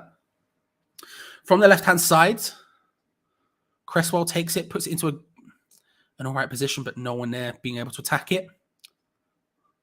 We've already scored one from a corner today. We can't get two. That's just being greedy. Or this is a really nice opportunity for the counter-attack. Skips over two separate challenges, and they are flying forward. They've got the numbers here. Silkeborg charging. 23, hits it straight into the hands of Ariel, who stops it.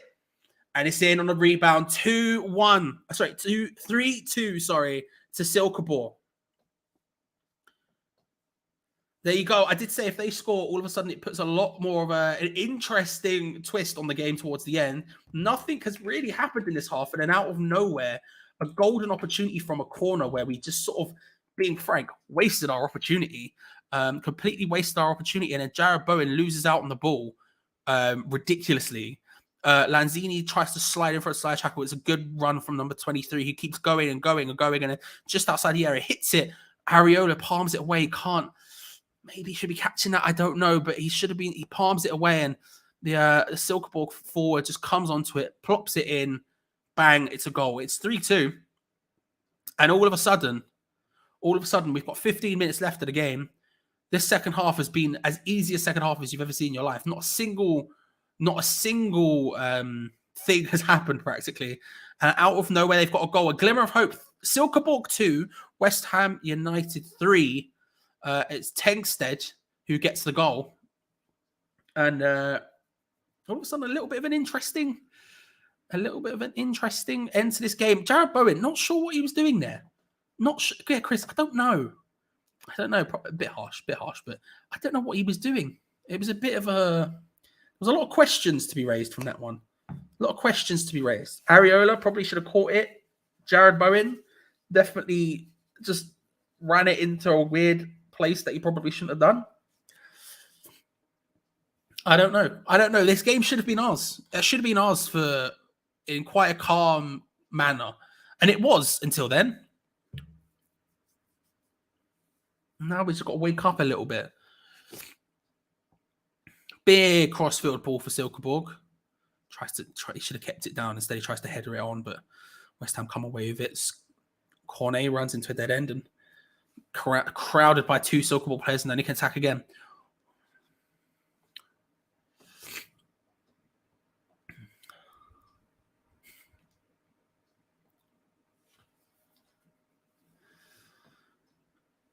I do, regrettably, but I only play career mode. And I only started playing career mode in FIFA 22 like 2 weeks ago. I don't really like FIFA too much. It frustrates me, though, because it's the only football game really available, apart from Football Manager. But if you want a game where you're actually playing, now PES is dead, because PES was the one I preferred. You just have to play FIFA, right? So I've been playing FIFA, you know? I've been managing West Ham, an insane 3-5-2 formation that makes no sense and is way too attacking. Talking 3 centre-backs, you're talking a left midfield, a right midfield, a CDM, 2 cams, and 2 strikers. Basically, what I've decided is I can't defend, so I just go for attack. There were some videos on my channel of me playing foot champs last year. I did a couple on my channel, Top Lad, which I enjoyed. I enjoyed playing foot while I played it, but if anything, I enjoyed it more than Grimmer. But I am spending money, so.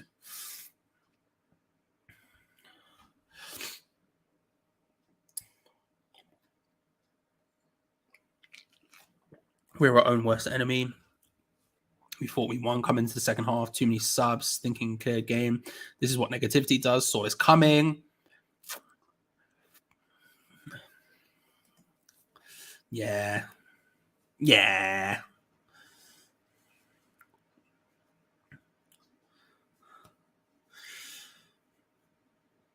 I mean, we've given Silkeborg all of the possession. I would be very interested to see, actually.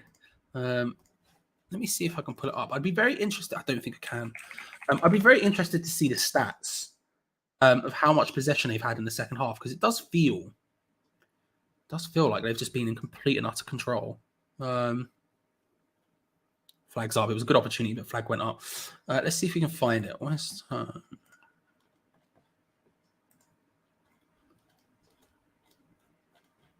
Who scored? Don't have them. West Ham, Silkeborg stats. Does anyone know any stat sites that track the Europa Conference League? Because I know Who Scored don't, for example.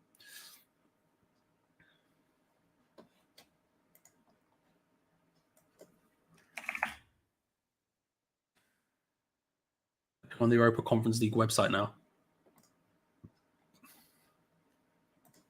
They don't have it.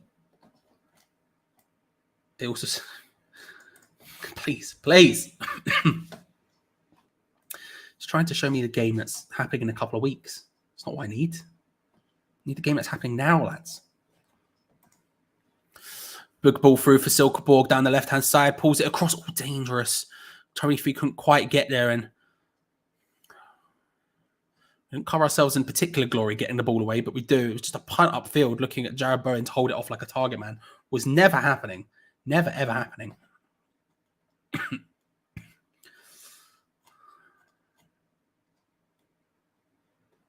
Stats. Oh, yes. The Europa League website have it. Right, okay. Or at least just stats over the course of the game so far. They've had 51% possession. I want stats this half, though. You know. Use BBC. I'll have a look in a sec. BBC. Oh my God. Jesus Christ. They almost scored again. 23. Just again, once again. What's his name? Adamson, I think. Almost got another opportunity there. Thor tries to dink it across and Sufal sees out, but another beautiful opportunity. Another beautiful opportunity. The number 17 on the left-hand side puts it into a great position. Oh my God, that's so good. The chest down, takes it past Dawson, nutmegs him on the way through, and then hits it. Thankfully, Ariola's there to match it, but that's really well done from Adamson. Almost scored an absolute belter. There.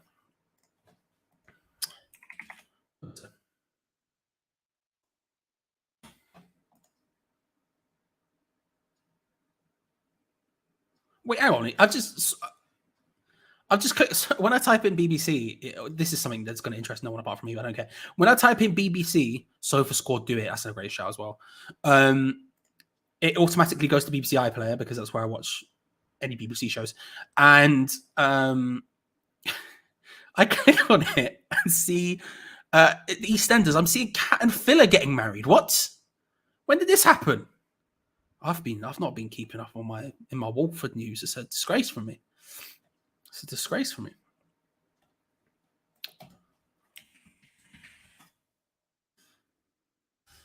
And with the ball now in a really good advanced position, but we just feel scared. Oh, it's a really good ball. It's Cornet, hits it, save. I was offside anyway. The ball ends up in the net from Souček on a follow-up. But it was done. It was already. That was so close. That was so annoying. Again, we were in a good position there, and it felt like we were just a little bit hesitant to try and do anything with it there. Yeah, he was definitely offside. And now Silkeborg come at the other end. Good tackle by Thomas Kehrer there.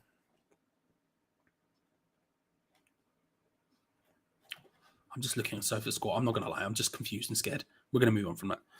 I'm just confused and scared.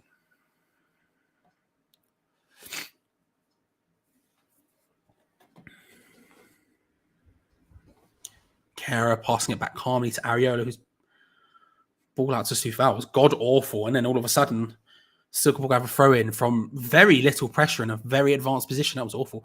No, that's where it was going. If this was another Premier League, yeah, we would be. Chris, you would be.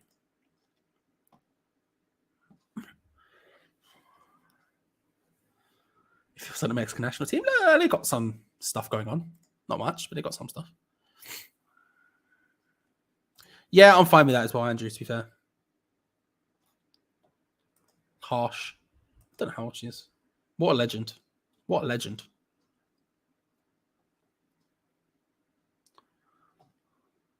Cat Slater. I became a total slag. What a show.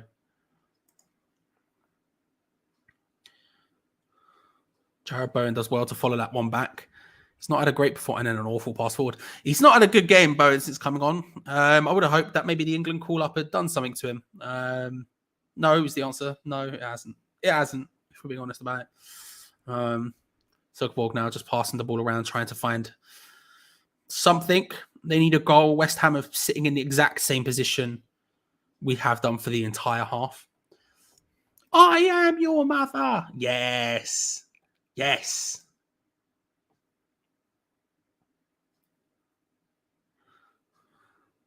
You ain't my mother.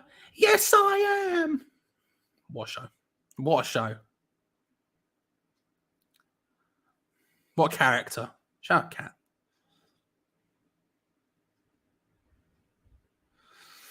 Five minutes plus stoppage time to go for Silkeborg to try and get an equaliser here. We are very, very, very, very content to just let them have the ball, apparently. We're sitting as we have done for the entire second half, which is better than we were sitting in the first, but we are not even coming close to getting the ball from them. It has been 1,000% Silkeborg second half by design. That's not because they've been playing so unbelievably good or we've been playing so unbelievably bad. We've let them have the ball. We've just stood off and gone, yeah, go on then. And as we do when we defend, we're not looking to really take the ball from you. We're just hoping that eventually you give the ball to us. And that's kind of what's happened here. So right now we're sitting in a fairly decent position. On comes Fornals for for Cornet. Cornet off, Fornals on. Going that little bit more defensive towards the end of this game. Good position. Good game from Cornet. By and large, I thought first half he was pretty good. Second half, we've not really done anything, so I can't criticize him too much.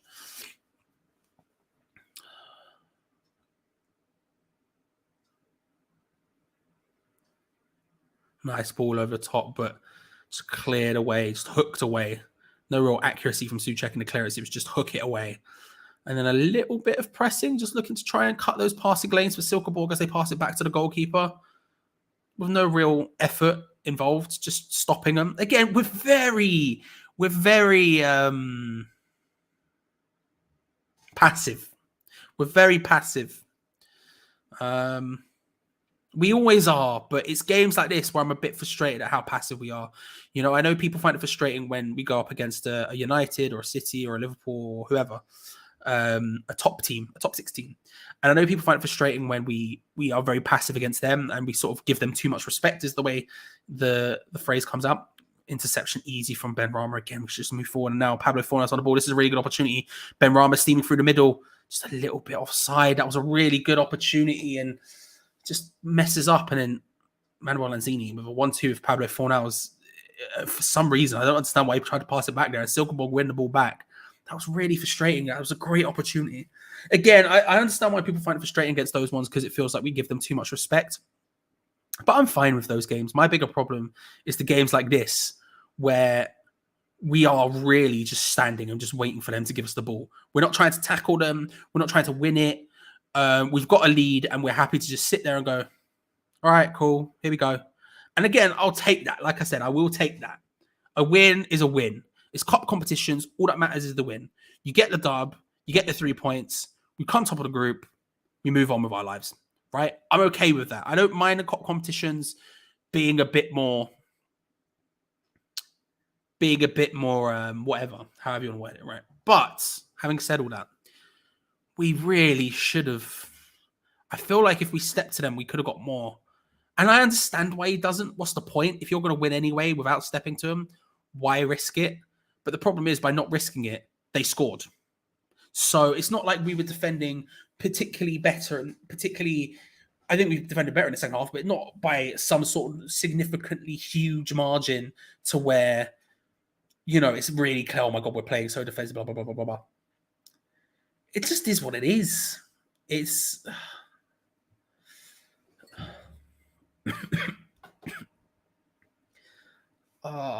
every time I do that, my whole body just goes, it's the worst.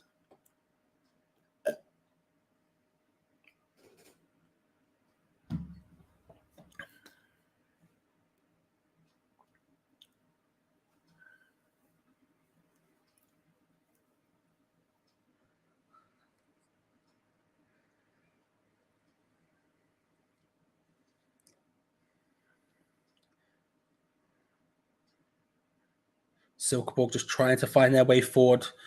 Advantage gets played from the handball from West Ham because they have the ball. Adamson plays it into a really good opportunity. How was he that open? And Soufal, fair play to him. That is a beautiful last-ditch challenge. Jesus Christ, I didn't think he had it in him. How did they get in that? Adamson has been destroying us, by the way. Our defense has been all over the shop. And he should have taken Thorkson, I think it is Tengsted or whatever his name is. Should have taken the shot earlier. Instead, he tries to take a touch under a little bit of pressure from from Soufal ahead of him, who slips but somehow manages to scramble all the way. Really good work. Really good work.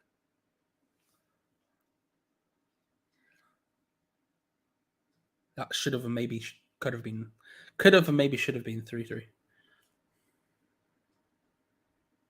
Ball over the top. Craig Dawson deals with that one relatively. We've got the ball. I'm not going to criticize too much. We have the ball.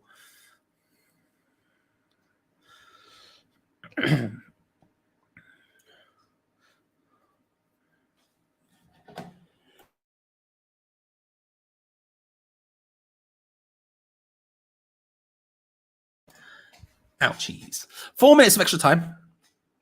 4 minutes for West Ham to hold on. I think they are going to at this point.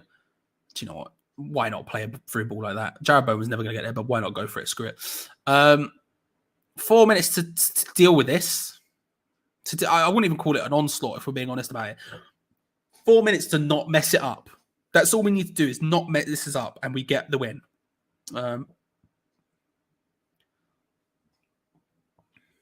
If I'm them, just get the ball to Adamson. He looks really good.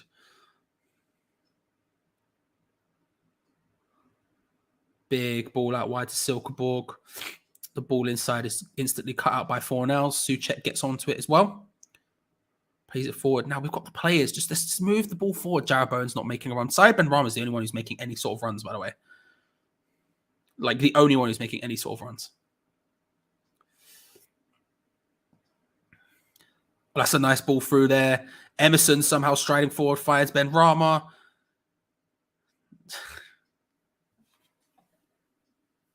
No. What's the answer to that? Nope. Yeah. Should have been game. Yeah, we should. Yeah.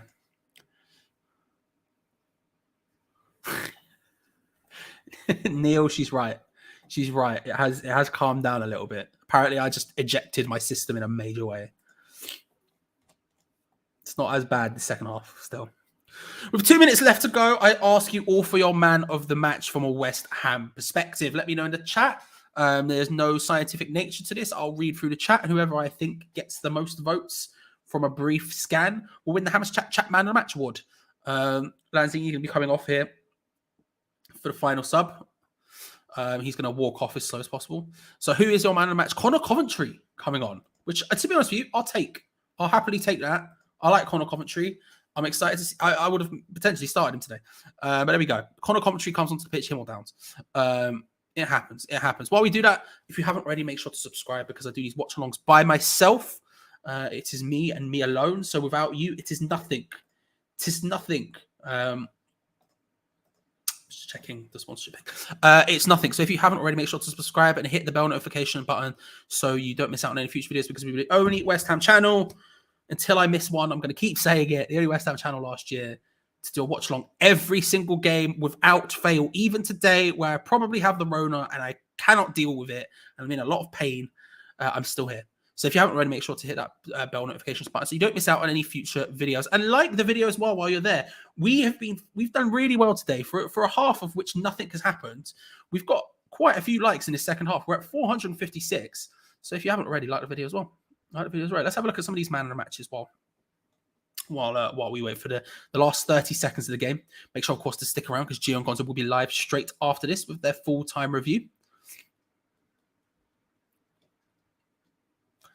Ref, me, wrong. Ref, Skamaka, ref, Skamaka, me, ref, Dawson, Skamaka, ref, Skamaka. Oh, it's a close run race between ref and Skamaka. Ref, my puns. For me, my vote goes to Dean and Dean's puns. Let's be real about it. Skamaka, Sufal, anyone put Ben Rama, ref. Do you know what, Sufal, ref? I'm going to give it to the ref. Congratulations to the referee. Can I see his name if I click on this? Will it tell me his name? That'd be nice to know. Don't think so. Congratulations to the ref. Give me 2 seconds. Let me find his name. Let's give him the respect he deserves. Match info. Congratulations to Fabio Verissimo on your Hammers Chat Man of the Match award. Congratulations to Fabio Verissimo for winning the Man of the Match award. My nose is done bits today. We'll respect that. Dave has a deep punch drunk. Thank you very much for the 250 bed for me. Good night, Charlie. Yeah, I'm heading straight off after this as well. 40 seconds into additional time. We're waiting for the referee to blow his whistle now. Tell you what, referee might not get his man of the match award if this goes on much longer and they score. He did make a sub, to be fair. There is the full-time whistle, and the score ends scarily. Silkeborg 2, West Ham United 3. Made it more difficult for ourselves than I think we needed to. I think that's safe to say. I think we could have been a lot more comfortable in that second half. I think we were comfortable in that second half, but we made it hard for ourselves. Silkeborg fought for it. They ended up getting a goal. Maybe could consider themselves slightly hard done by, but in the end, that quality in the first half showed out, and we win 3-2. Once more, thank you massively to Dave Acid, D Punch Drunk, Rebecca, Tasman, and Paul N for the donations into the full time fund. We massively appreciate it. Like I say, if you haven't already, subscribe, all of that good stuff. Like the video. We'll get there, Sat. We'll get there. We're dealing with it. We're here. We managed it. Now time to go to bed. If you haven't already liked the video, we got dangerously close to 500. 478, which I massively appreciate. Remember to stick around because Geo Gonzo will be live in just a moment. But until then, we'll see you again at the weekend for Everton. Is it? Is it Everton? I think it's Everton. I'll see you then when I will no doubt be live again. Maybe still feeling ill. Who knows? Come back and find out. Stick around for the review, everyone. See you later, everyone. Bye.